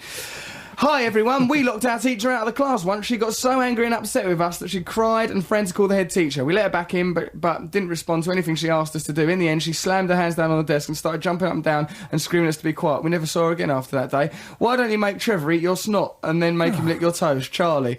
Lovely contribution, Charlie. There's a lot of this teachers being victimised seems to be very prevalent. I'm all for that. No, because they're just people. Because what I was really looking forward to, and it happened recently, is like sort of, well, imagine it'll be good when we're older, because then you'll be old enough to pull people, and then you'll find out that they're teachers, and you'll think, now I've converted teachers into potential partners. I thought that'd be exciting, because it's sort of a final way of bringing them into young your realm. teachers were generally all right, wasn't it? It was the older, bitter ones, I think. Younger ones quite nice. I think it depends. Tim, our competition winner from last week, have you got any school stories? You look like a man who suffered at school. I'm only joking. You look like a nice man. I'm mucking around. Did you? Did you go to a nice school like Trevor's with people where teachers will be happily fart in your company? No. Or was it more like Matt's, a haven for paedophiles? Well, I did find out recently that my computer studies teacher was done for paedophilia. So it's a shame, really, isn't it? But I suppose if you are a paedophile, it's the obvious job. It is the obvious job, isn't it? What else are you going to do? You're not going to work in an old folks' home. It would just be frustrating there, Do you wouldn't think it? they sort of You'd probably end up giving aggressive bed baths. Do you think they drift into that? I think, I wouldn't mind teaching. Or do you think they're quite open? They think, right, I need to get near kids. I think they're innately paedophiles, and so they're sort of pursuing an agenda to get involved in it. I'm not suggesting that all teachers are paedophiles, just a lot of them. Only mucking about, just these few. There is a teacher shortage, and they have got more stringent rules nowadays. So there's a teacher shortage. Shame, isn't it, about paedophiles? Worrying. I was told by my teacher to get a rope from the PE cupboard. He then tied my hands behind my back to stop me sucking my thumb. Yes, I was very young, and no, I didn't get much work done. That's from Pete the Bedroom Man. P.S. saw Trevor on Big Mouth, that's a programme I do on telly. Is he a ventriloquist's dummy? You do look like a ventriloquist dummy, actually, Trev. Yeah, weird. I noticed that when I watched it back. What? No, just generally. Not just on that for that 1.5 hour of your life. You always look like a ventriloquist's dummy. Because I was pathetic at athletics, that's a nice rhyme. Because I was pathetic at athletics, the token mad PE teacher tried to get me to run away from the track so the stray dogs would follow me and allow the athletic types to get on with the serious stuff. Where is this school? In the middle of Lady and the Tramp? Why are there stray dogs on the school playing field? Thus ending my school career. What? She told Wendy from the Borough, that's from. She told the school teacher where to go. Quite rightly. Yeah. Can't be used as a decoy, can you? That's not right. What about... I hated PE. I hated more than anything in the world. Just so humiliating. Luckily, my mum would cooperate. I'd say, Mummy, because I didn't reach puberty till late, so I'd go, Mum, will you please give me a note so I don't have to go in those showers? And my mum did, bless her. Russell doesn't. And then Mr. Ryder, the teacher, who I met recently again, he was really, really nice. They were always suspicious, like that, because I was like every week there was some reason why I couldn't do PE. But I just hated it. It must have been really brilliant to be good at sports, but when you're not, it's so embarrassing and awkward to be in that situation. It's cold. My parents would never, there was two types of parent at school. The ones who'd, if you went, I haven't done my homework, can I have a letter? They'd go, yeah. But my parents were no. Staunch, side with the authorities. If the school phoned up and said, Matthew's done this, they'd be right on my case. They wouldn't listen to me. Yeah. Fair enough, because, it's turned me into the bitter man that I am today. But thank God they took that attitude. Now you are hateful misanthrope. Hi, Russ, Matt and Trev. I burned down my school and then was sent to a young offenders institution and burned that down as well. I'm not allowed matches anymore. Derek from Hull. Derek, keep the fire of your youth burning inside you, baby. Fight the system. Hi, guys. Sorry I only just woke up. Are you still challenging Trevor? Has Luke and Aaron gone for lemons or salt-based ones? My friend thinks they're all the same person. Love, Mel. Perhaps they are. Perhaps these people are fighting. Saw you... Kelly. Hi, Russell. Saw you last night. You were amazing. Oh, thank you. Me and my mate said we were the only ones that listened to your radio show. Can you please say hello to my mate Abby? She physically wet herself last night when she had her picture taken with you. Oh. Shame you weren't there, Trevor. That's from Kelly. Hello, Kelly and Abby. Thanks for coming to see me do stand-up. Thanks for listening to the radio show. We're at number 4 in the iPod charts. Podcast charts, or whatever the bloody thing's called. I don't understand this technology. Let's get it to number 1. Dids has turned up here. I can see him out there, staggering, swaggering. Should we bring him in? Dids, come in. Come in here, Dids, which we're using the radio to communicate to one man in that moment. Hello, mate, you all right? Messy, isn't it? It is a bit messy. Come in. Well, all right, Dids. Let's give Dids a welcome. Create atmosphere for Dids from Dirty Pretty Things. Yes. Look at him. Are you all right, mate? You share a mic with Trevor Locke, and he will try and kiss you. How do you feel? Comfortable. It's nice to see. I've never seen you at this time of the day. I surprised myself. Thanks. Were you awoken by the cab arriving? Be honest. He was asleep when I got down to the car. The cab driver was He said the heat asleep. was too much for him. Really? He's given up just because of a bit of heat? That's a true story. Yeah, well, that's what... to bed. Yeah, I have been to bed. But when was that? Sometime in the 70s? It's quite, yeah. You've not been to... Did you enjoy it? 1970. I loved it. I like that. Is sleep, after all, not just death in pyjamas, laying there letting silly lies live inside your mind? Better to be awake, interacting with other humans. Then there's always the possibility you might meet one you fancy and have a cuddle, then you can forget about yourself until tomorrow. Let's listen to Nick Cave. We'll carry on with Trevor's Sonic Enigma. We're going to be talking to Dids. Is it not going to be Nick Cave? What are we listening to? We're going to listen to the Smiths. Thank God for those boys. Oh, what would school have been without them, eh? Let's have the Smiths, then we'll be talking to Dids. We'll be doing Trevor's Sonic Enigma. We'll call up Noel Gallagher later. Matt's going to do a cultural review. And we're going to drag this radio show out of the doldrums and into the Sony Awards. Let's listen to the Smiths. Righty-o, that there were the Smiths with a boy with a thorn in his side. I like that bit. When you want to live, how'd you start? Where'd you go? Who do you need to know? Who do you need to know to start living? Is there somewhere I can go? Is there a course I can do? We're doing Trevor's Sonic Enigma at the moment, and Dids is here out of Dirty Pretty Things. Let's create atmosphere for him once more. You're right, Dids. I'm right, yeah, I'm right. It's nice to see you moving around at this time of the day. Of course, we won't harp on about things like that. This is not Capital FM's breakfast show, and if it was, it'd be quite good, because they're all right, aren't they? We're not attacking them. So, hey, Dids, have you got stories about your school days and that? 'Cause we seem to be discussing school and that on this show. Yeah, well, I haven't prepared anything or fabricated anything either, which might have been a better idea. But truth is always better. The other day, I was reminded of the story of Russell Jones. Yeah, and he had like a soft hip, basically. I wonder what it means, a soft hip.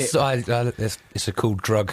Hey, you got a soft hip move there, Russell Jones. So yeah, and he used to hobble about, bless him, and it got better. And then I was under the impression that everybody called him the Rusty Penguin, but because years later, waddled. Yeah, and he was called Russell, so the Rusty Penguin made sense. And then I was under the impression that everyone called him that, but I asked my friends from school not long ago whether that was the case, and apparently I've made all that up in my mind. You just created a whole childhood drama. Yeah. This is how those paedophile allegations happen. People misremember things. Exactly. Yeah. Trevor, have you got more to say on that, have you? Well, no, don't point your finger at me. Well, you're whilst we're on endorsing this it so subject. confidently. Exactly you proclaimed No, finger but- in the air like Martin Luther King, But as if you'd finally hit your stride. I've had dreams that I've confused with reality. In the Right, past. I sometimes, when I look at the way you dress, I sometimes think you've confused pyjamas with day wear. I think you're completely confused between day and night.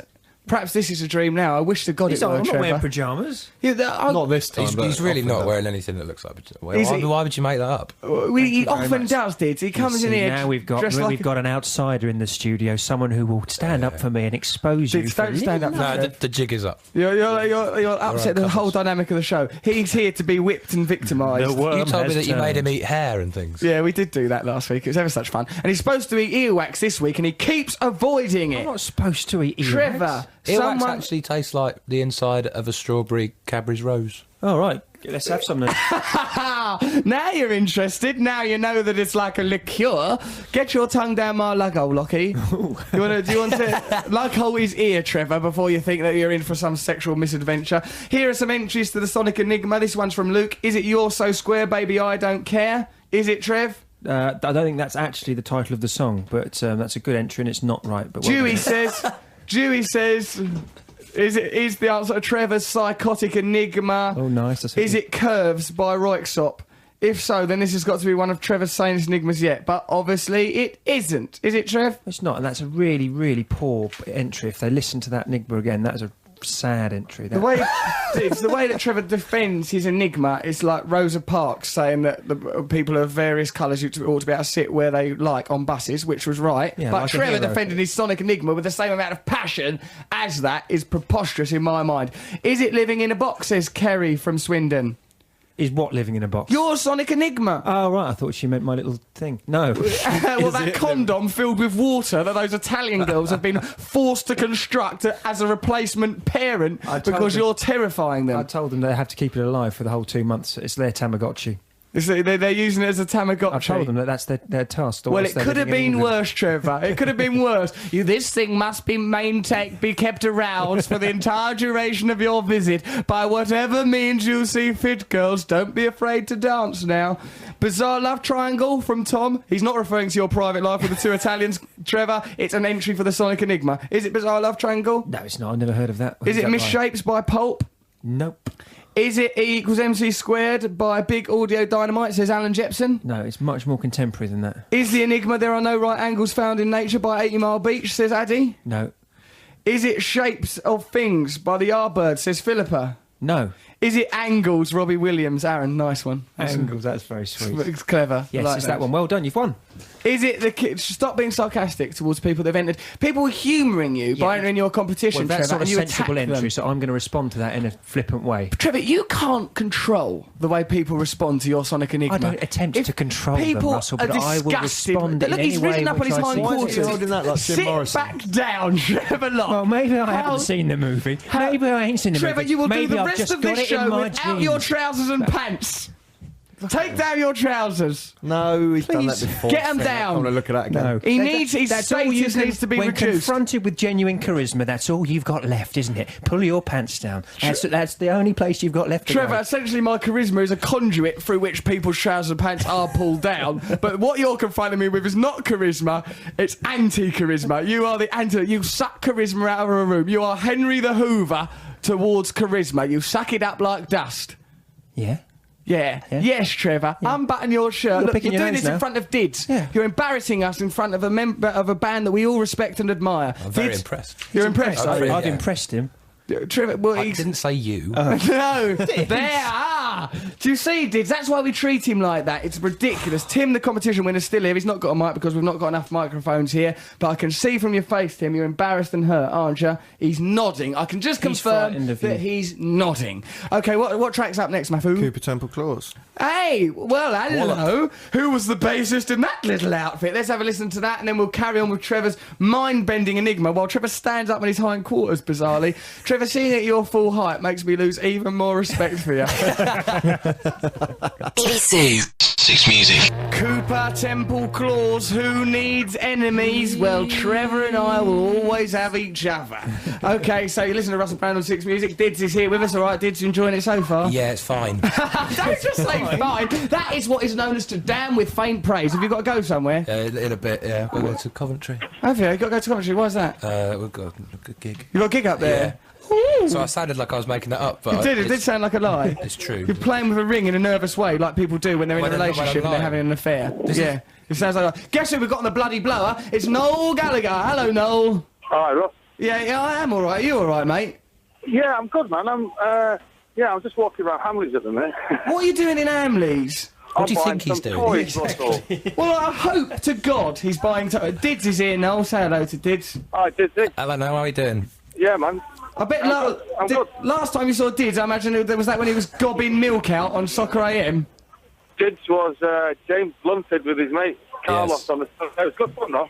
But anyway, So you're buying toys for why exactly? well, I'm going to get some for myself, obviously. Naturally, while you're there. Right? And then it's our kids, one of our kids' many children's birthday.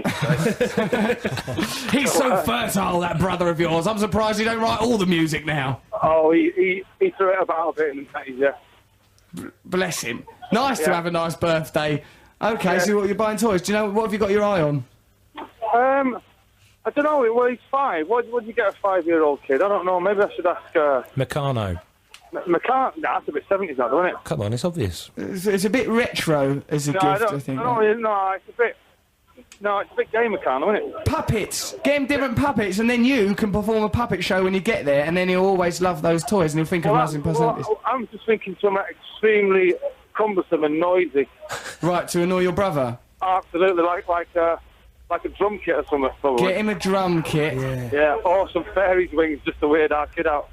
Fairies wings, yeah, dress him up in fairies wings. And like, yeah, little pink tutu and that. Yeah, and then, man. yeah, it'll be good if Liam has to raise a gay child. I think that'll do him the world of good. Oh dear, he's going to kill me for this, but never mind. I think it'd be good as well. It'd be good for him, actually. Probably would. Exactly. Yeah. We should have got him to go to Gay Pride with Trevor yesterday. Yeah, I've seen that, man. All the town comes to a standstill, doesn't it? It's terrible, isn't it? Yeah. Not for Trevor. For Trevor, that's when the town truly comes alive. Yeah, but they must think we still don't get it. You know, you're proud. Hey, you're proud. Well done. Yeah, it's all right to have. You're not attacking Gay Pride, are you, Noel? No, I'm proud for him. It's nice to have. It's nice, isn't it? Have a bit of pride about being gay. Perhaps don't take it to the degree Trevor does. If I was gay, I'd be proud. Put it that way. I'm sure you would. You'd find some way of boasting about it or something. All right, I slept with 100 fellas this morning. You'd be going on about. I've done more than Freddie. Oh, I'm the biggest gay in the world. I'm gayer than Freddie Mercury. I would be gayer than Freddie Mercury. That is a fact. Yeah, it'd be good. It'd be good. Perhaps you should give it a whirl, Noel. You know. Well, in a manner of speaking, I may have done already. You never know. I know. There's an admission. Right, the next call for AM goes, Noel Gallagher's a bit gay, and he's encouraging his brother son to be gay as well by buying him fairy wings. Talking of gay, Yeah. I'm in the Superman section. What do you reckon? Well, there's a Superman section. Well, he's got a film coming out, hasn't he? Superman's not a real person, Noel. And he's gay as well. Superman's gay, isn't he? Is he? He likes Lois Lane. No. But the Superman, this Superman is gay. The new Superman. The actor's gay. Or the actor, or the Superman. Is he out as a gay, Trev? Because Hollywood actors don't tend to come out as gay, do they? They tend to keep quiet about that in case it ruins their careers. Yeah, I'm just gonna speak to him. What's the best thing to do for a 5-year-old rock star's son? 5-year-old rock star's son.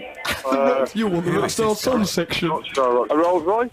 Yeah, we can do a Rolls Royce for you. What do you do, kids' Rolls Royces? Too small at the bike house, Bentley. Don't get him that. He'll end up like Keith Moon. Hey, they get little kids' Bentleys and Rolls Royces. He'll drive it into a swimming pool, Noel. He'll ruin the party. Drive it into a swimming pool full of milk. It'll be nice. Which Ditch could then gargle with and spit at Tim Lovejoy. In fact, I might get you a present. What? Have you got anything for a 39-year-old TV presenter who's slightly effeminate? Oi! He said he's sure he can find something. That sounds perfect. That's so thoughtful. Hey? That sounds that's very thoughtful. Thank you. Get me something. It's about time you gave me a present. It's about time you came and saw my stand-up again. You've not been to that for ages. I guess what he's just given me for you. What? He's just given me a pink Rolls Royce, the Thunderbirds one. He said that's for the TV presenter. I've never been happier. I'm going to look the bee's knees whizzing around London in that thing. A bit more detail and not really. Yeah, the bigger the better. Yeah, man. The bigger the better. Even when he buys children's toys, it's boastful and arrogant. See if you can get the sales of roll with it into that conversation, Noel. Possibly. See if you can work it around. It's nice listening to you shopping. Yeah, if it makes noise, all the better, mate. Yeah, a noisy one with a horn. Well, it's not so much to... it's not so much for the 5-year-old to annoy his dad more than anything. Annoy his dad? Yeah. That homely's... For a man who... They haven't got any drum kits, have you? You're a good correspondent, Noel. Thank you very much, Russell. You're like a kid's Kate Adie. On the second floor? Yeah. All right, I might be down there then. I'll take these. Can I carry these round? Yeah, for sure. All right. What are you carrying around? Have you got them pink Rolls Royces with you now? I've got them with me. How big are they? Well, they're kind of like, don't know, about 3 inches long. Blimey. Get me one. Well, I've got these. Just give me this pink Thunderbirds one. It's called Fab One Limited Edition. Thank you very much, mate. We're advertising that now. But, no, so you're going to do that. So you're going to do that gig with us 2nd of November. It's very hard to get your agents to agree to anything. Well, that's with their special agents, you see. Yeah, they're bloody difficult. They're difficult administratively. But let's just say that clear your diary for 2nd of November. There's junkies depending on you. No, that's done. You just got to speak to Marcus. Okay, and also you want Dirty Pretty Things to come along as well. So you've agreed, haven't you? I don't know. Well, yes, you have. Yeah, they should come along, actually. It'd be nice to have them there, isn't it? And then Trevor's going to do his daft... Well, actually, didn't we say we're not going to have Trevor do that anymore? Yeah, I don't know. There was talk about having Trevor perform. I refuse. I seen Trevor on the telly the other night looking like Mickey Flynn off Only Fools and Horses. He does look like Mickey Pearce, I believe you mean. Mickey Pearce, that's his name. You do look like Mickey Pearce. Oh, they're all right. Oh, no, I was only trying to help. Well, they're all right, mate. It actually looked like he's either growing a pencil tattoo, he's got some... overlong bum fluff on the top of his... I'm going through puberty now. It's a difficult time for me, please. It's a difficult time for all of us. He's become sexually amorphous. You can't leave my bum alone. ridiculous the way we're forced to live. It really is. All right, mate. Well, listen, Noel, we'll leave you because I think we've got to go to the news, and then we're going to listen to some dirty, pretty things. Noel, thanks for your time, mate. It'd be good to catch up with you soon, and I hope that the children's party goes well. Do give my love to your brother. I'll come in next week and drop this Thunderbird's car off there. Brilliant. We'll have you on the show. Great. So, right, Noel's going to be here next week. Thank you, mate. Take care. Careful in that shop. See you in a bit. Bye. Nice to have a chat to him. OK, right, well, let's have some news now, find out what's going on. That's weird, David Beckham resigned as captain. They're just trying to distract attention from a game we, quite frankly, should have lost in the first place. Best they played was with 10 men. It's a smoke screen. What about that bit where Sven-Goran Eriksson goes, I beg you, don't kill Wayne Rooney. He's not, as Matt pointed out, he's not in the hands of Al-Qaeda. It's only like the Daily Mirror might go, oh, you, 10 lines and one... whoopsie. OK, let's have a listen to the news, then we'll come back and we'll decide to set things. You'll have to stick around for a bit longer. Come on, Coventry can wait. So, there's Dirty Pretty Things with Wondering. Dids is here with us. You're right, Dids. I'm okay, yes. Listen to Six Music. I'm Russell. We have Matt and Trevor and our competition winner, Tim. So, that's your next single, is it? Yeah. You don't even know when it's out, do you? No, I don't. I've got no idea. Why not? Why don't you take an interest in the admin? I'm not even bothered. Not very bothered by it? No. Blimey. I don't understand the point of releasing singles. Because you got an album, surely people just buy the album. It's just ego feeding, really. Ego feeding. Well, it's for the Pussycat Dolls. Trevor knows a lot about ego feeding. Who would buy the single? 8-year-old. Eight-year-olds who've already bought the album, they'll buy it for the B-side. If Trevor had a single, he would buy it himself in huge quantities and then would sit on heaps of his own CDs, probably nude, probably with a paper dragon, saying, Ricky, we're top of the hit parade. And guess what? That puppet is not being activated by his hands either. Did you were saying that you've got a few queries about the video. You've not made the video yet for your new single. No, we haven't. What might be interesting to have that in the video, I wonder? Perhaps us. Yeah, maybe. Yeah. Maybe a tall man with a lion's hair and a shorter man with some glasses. Get me and Trevor, I think, doing some erotic dancing and wrestling like Women in Love, while Matt, as referee, warms his backside on a fire. Women in Love style video. That's what you need. Suggest it to Carl and Anthony and Gary. I'll bring it up. I bet you won't, because you don't even know when your single's coming out. You clearly don't care about things like that in the band. Those two things aren't related. Yeah, what do you mean? Just because I don't know when my single's coming out doesn't mean that I can't relay an idea to my friends when it's in perhaps 15 minutes or so. Well, all right. You reckon you can do it that quickly? Well, we've all got phones. Right, I suppose so. As part of the... We could get this decision done before 1. Tell Carl and Anthony, because we ring you. It's very nice of you to come in here, because ritualistically we go through the rigmarole of trying to ring you every Sunday. You're never up. You're never about. No. I was surprised Noel Gallagher was up and in Hamleys, actually. Astonishing, isn't it? That's what you do when England get knocked out. You go to Hamleys. Go to Hamleys. Immerse yourself in childhood and try and forget it all. Rightio. My cat... Oh, listen to this from Victoria in Loughborough. My cat Gus loves eating earwax straight from the ear or via a finger. Try that out on any cat and see what happens. Or Trevor. That's from Victoria in Loughborough. So... Thanks, Victoria in Loughborough. This aversion you have to eating earwax, if it's good enough for cats... It's all right, though, in earwax sometimes. But what do you mean sometimes? Well, it depends if it's a boy's earwax or a girl's earwax. How many this has different come boys? up a lot. Maybe you should eat Did's earwax. I don't think Dids would want... Dids is preparing it. Digging around. Eat Dids' earwax. Go on, eat it. Come on, Trev. Hopefully a bit really horrible, like, big brown bit from the inner ear. He's got some earwax. Come on, Trev. It's only a tiny amount. It's a tiny amount. Why are you making such a scene? I'll probably get an ear infection from it. Allow him to smear it on your glasses. Smear it on the glasses, Dids. This you see, these are brand new glasses, Dids. Trev, smear it on his glasses. It's not a city. Upper lip. Smear it on the pen. What's the point of smearing on the pen? There's no one's going to get anything from earwax being smeared on the let him pen. smear on you. Okay, Matt's turns now. Right, come on. Well done, Matt. Smear that earwax on Trevor's upper lip, Dids. This is reminding me of... This is for you, listeners. There. Do it. Give him a moustache. Force him. Right, I'm going to... Well done, Dids, there! He's got an earwax moustache. Dids, you've struck a blow there for Trevor's challenges. Can you smell it? Earwax really smells horrible. I think it's nice. I feel like that Mickey bloke now because I waxed my moustache. He's a musician, so you should be grateful that a musician's earwax is on your upper lip. Dids is in a successful band. What an absurd radio show we're doing where a man gets his... Good! He licked his upper lip then. You didn't have to do that, Trevor. You did that out of glee. Dids, I understand you've got to go off to Coventry. Yeah, look, the phone's ringing at the moment. Is that people saying go to Coventry? Yeah. So, well, thank you very much for coming in here. You've contributed... That's right. Thank you for having me. It's lovely to have you here. So, suggest to the lads that we are in your next video. Yes. Because that'd be nice. Why not? Why not have us in a video? It'd be a laugh. Yeah, be confusing and confusing and have no actual confusing meaning for your fans. Hey, maybe black and white, and then you could have you two just bumbling around London. Why not? It'd be a proper palaver. Hey, let's we've got the competition. We've got an Enigma man on the phone. Right, so there's someone here entering the Enigma. We all know by now that if they're on the phone, they've already got the correct answer. Hello, Chris. How are you? I'm not bad, mate. Thank you. How are you? Yeah, ever so well. We're having a laugh. Did you hear the bit there where Trevor had to have earwax spread on his upper lip? I was spectacularly amazed by that, really, actually. Good it was. Dids his earwax. Yeah, I might try it myself at some point. I think Dids has got earwax enough for all of us, have you? I was struggling, actually. Yeah, there really was scraping his ear there. A lot of effort was made to get that residual wax. OK, so, Chris, what do you think? Let's have one more listen to Trevor Sonic Enigma and see if you can get the right answer. I hope you can, because otherwise this phone call's going to be awkward. All right, darling. You've got nice angles, haven't you? Look at your straight edges. What's happening there? Is that equilateral, is it? What's the angle on that? Do you fancy coming back? I've got one of those children's plastic letterboxes. I reckon I could get you stuck in one of the wrong holes. Look at the corners on there. I mean, whatever the Sonic Enigma, one thing that constantly defines them is Trevor's aggressive sexual energy. So, what do you think that was, Chris? It sounds to me like the pipettes and pool shapes. Is that the correct answer, Cocky Docky? Well done. That's Congratulations, right answer! Wow, well done.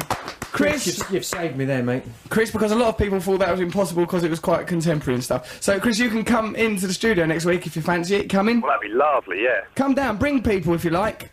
All right. You can bring up to 2 people. Up to 2 people. Up to 2. 2 human beings. Dids, thank you very much for coming. Chris, well done on the competition. We're going to carry on. We've got Matt's cultural review still to come. Mr. G's going to do a poem that summarises the entire show. It'll probably be a haiku.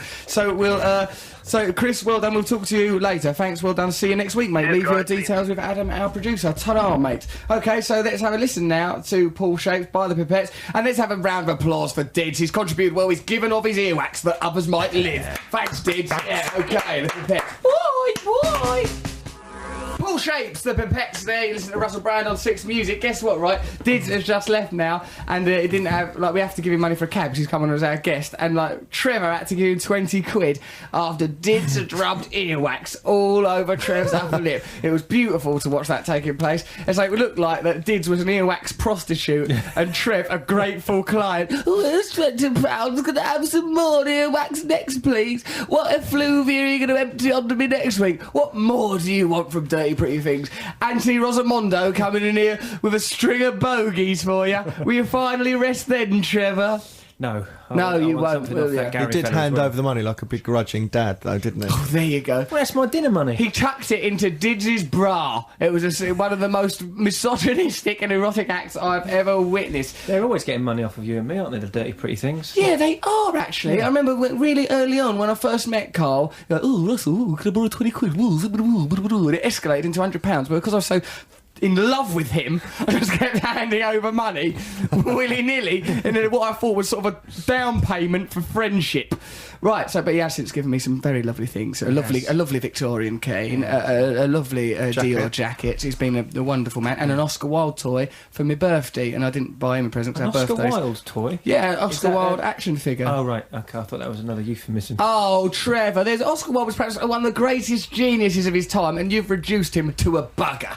Thanks very much, Trevor Locke. OK, so it's time now for Matt's cultural review, something for which we have yet to write a jingle, but I think it'll probably go something like this. Oh, Matt, this is my cultural review. I don't really understand the world. I'm angry at life because I was educated by paedophiles. Now then, let's have your cultural review, Matt. What did you do this week? This is where you're wrong, you see, because I went and saw Avenue Q, that thing at the Noel Coward Theatre. In London. It's a piece of theatre, isn't it? Piece of theatre at the Noel Coward Theatre. Well, it is more of a thing. Opera or musical. No, because listen, it's like Sesame Street, but more. It's like an adult Sesame Street. So there's puppets. Do the puppets swear? Yes. It's funny, actually. I went with my mate Pete, and he's quite a butch fella, and it was a bit embarrassing. And so Why was it embarrassing? Must be embarrassing. Hello, I like a bit of theatre. Well, no, I mean, I felt a bit embarrassed because I was on essentially a male date. Did you I said to him, "Do you want to go?" I said, "I've got." Huh? Did it look like you were a couple of muscle Marys going out to the puppet show for the night? Sat there in their Motorhead vests, holding hands, eating popcorn and giggling at puppets. Because I said you could fit in at Gay Pride the way you're dressed today, couldn't you? What? I think they'd make a hero of Matt with them. He's always on about his guns as well, isn't he, Trevor? Or welcome to the gun show. Trevor, some people aren't impressed. This is about my cultural review, not about my muscular. Well, the first thing you've said in your cultural review, I went there with my friend Pete. We sat there hand in hand. I'm setting the scene. And what a scene it is. Yeah. It was embarrassing because it looked like two blokes. I don't know. It was just a bit weird. We went to the theatre. Everyone was dressed up. We weren't. We were on our own with two blokes. It's not Victorian London. Everyone weren't in tuxedos, arriving on penny farthings. Everyone just wears normal clothes. Well, that's how it felt to me because I am an alien. Okay, listen. And then we went and sat down. And I'll just tell you this other thing, because Matt said the word alien. Matt used to think that the song Englishman in New York, he thought that song went, I'm an alien, I'm a little alien, I'm an Englishman in New York. That's what he thought that was. He thought it was a song about a little alien wandering around New York. He thought it was a song from E.T.'s perspective. Oh, I'd never Come on thought in. that. Let's have some more cultural review. What happened next? You sat there. So we sat down in and your then little denim pants with your mate Pete, who you've described yourself as being butch. Yeah. And straight acting Pete. Oh god. Pete straight acting 30. Go on. Yeah, non-scene. No, really, it was obviously not gay. And sat there. It started off really theatrical, the sort of thing you and Trevor would love. Really theatrical, really like I'm singing in that voice I use when that awful. Oh, welcome to the show. The show has begun. Like stuff like that. So I thought, oh god, I'm getting out of here at the interval. Yeah. And then it did actually get really funny. There's some good satirical songs and some. What are they satirising? What sort of ideas? Everyone's a little bit racist was one song, which satirising political correctness. That political correctness. Since that's come along, I've not been able to express myself. It's political correctness gone mad. Just because I've been throwing eggs at my neighbour's window, who's Asian, I'm looked at as a pariah. Not from that angle. Okay. It's satirising it from a liberal angle. Nice. And yeah, it was good. It's quite a good bit of analysis you've just done there. That's the best bit of your cultural review so far. It satirises political correctness from a liberal perspective. Libertarian politics, like South Park. It was the best way to describe its stance. Right. But so there was a good sex scene, puppet sex scene, quite. Did the puppets have winkies? No, they didn't even have legs. So how can you define a good puppet sex scene? Well, it was. And now a bad one.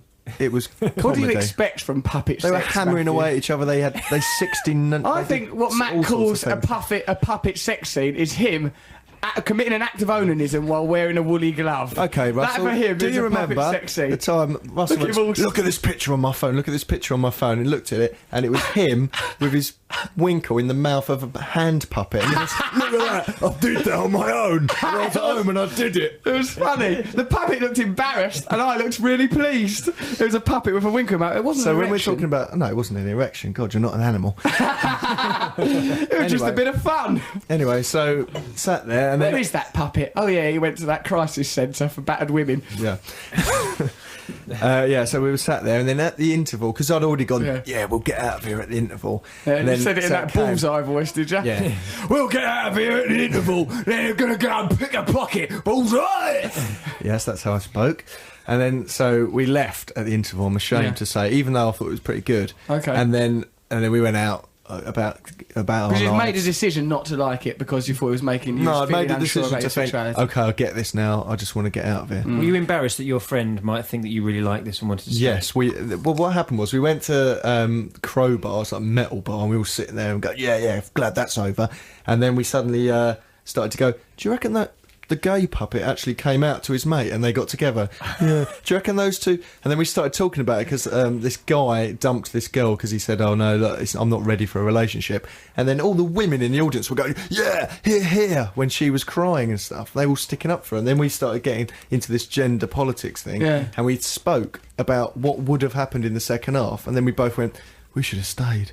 Yeah, I really want to know how it finishes. I'm glad you realised that. So perhaps next week's cultural review, I think you're going to see La Boheme. I think you and Giant A-Stacks are going. We've only booked one seat. You've got to sit on his lap throughout it.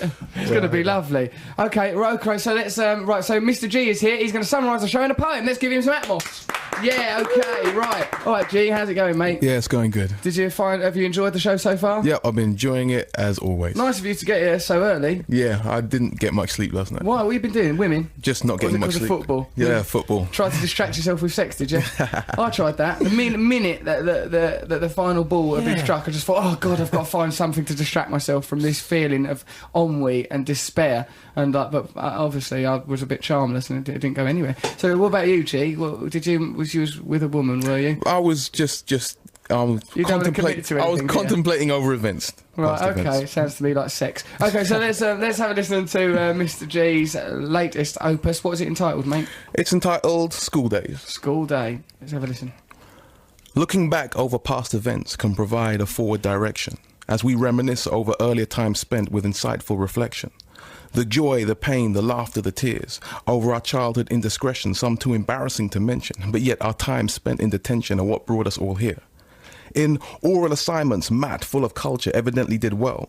He told his ear-slapping teachers to FOAD and go to hell. And Trampy Trevor slept in empty classes, listened to farts as he sported his homemade flares and his homemade haircuts had Mr. Corsbrook smarting. I bet the fact that his finest pupil now pays for earwax has him laughing.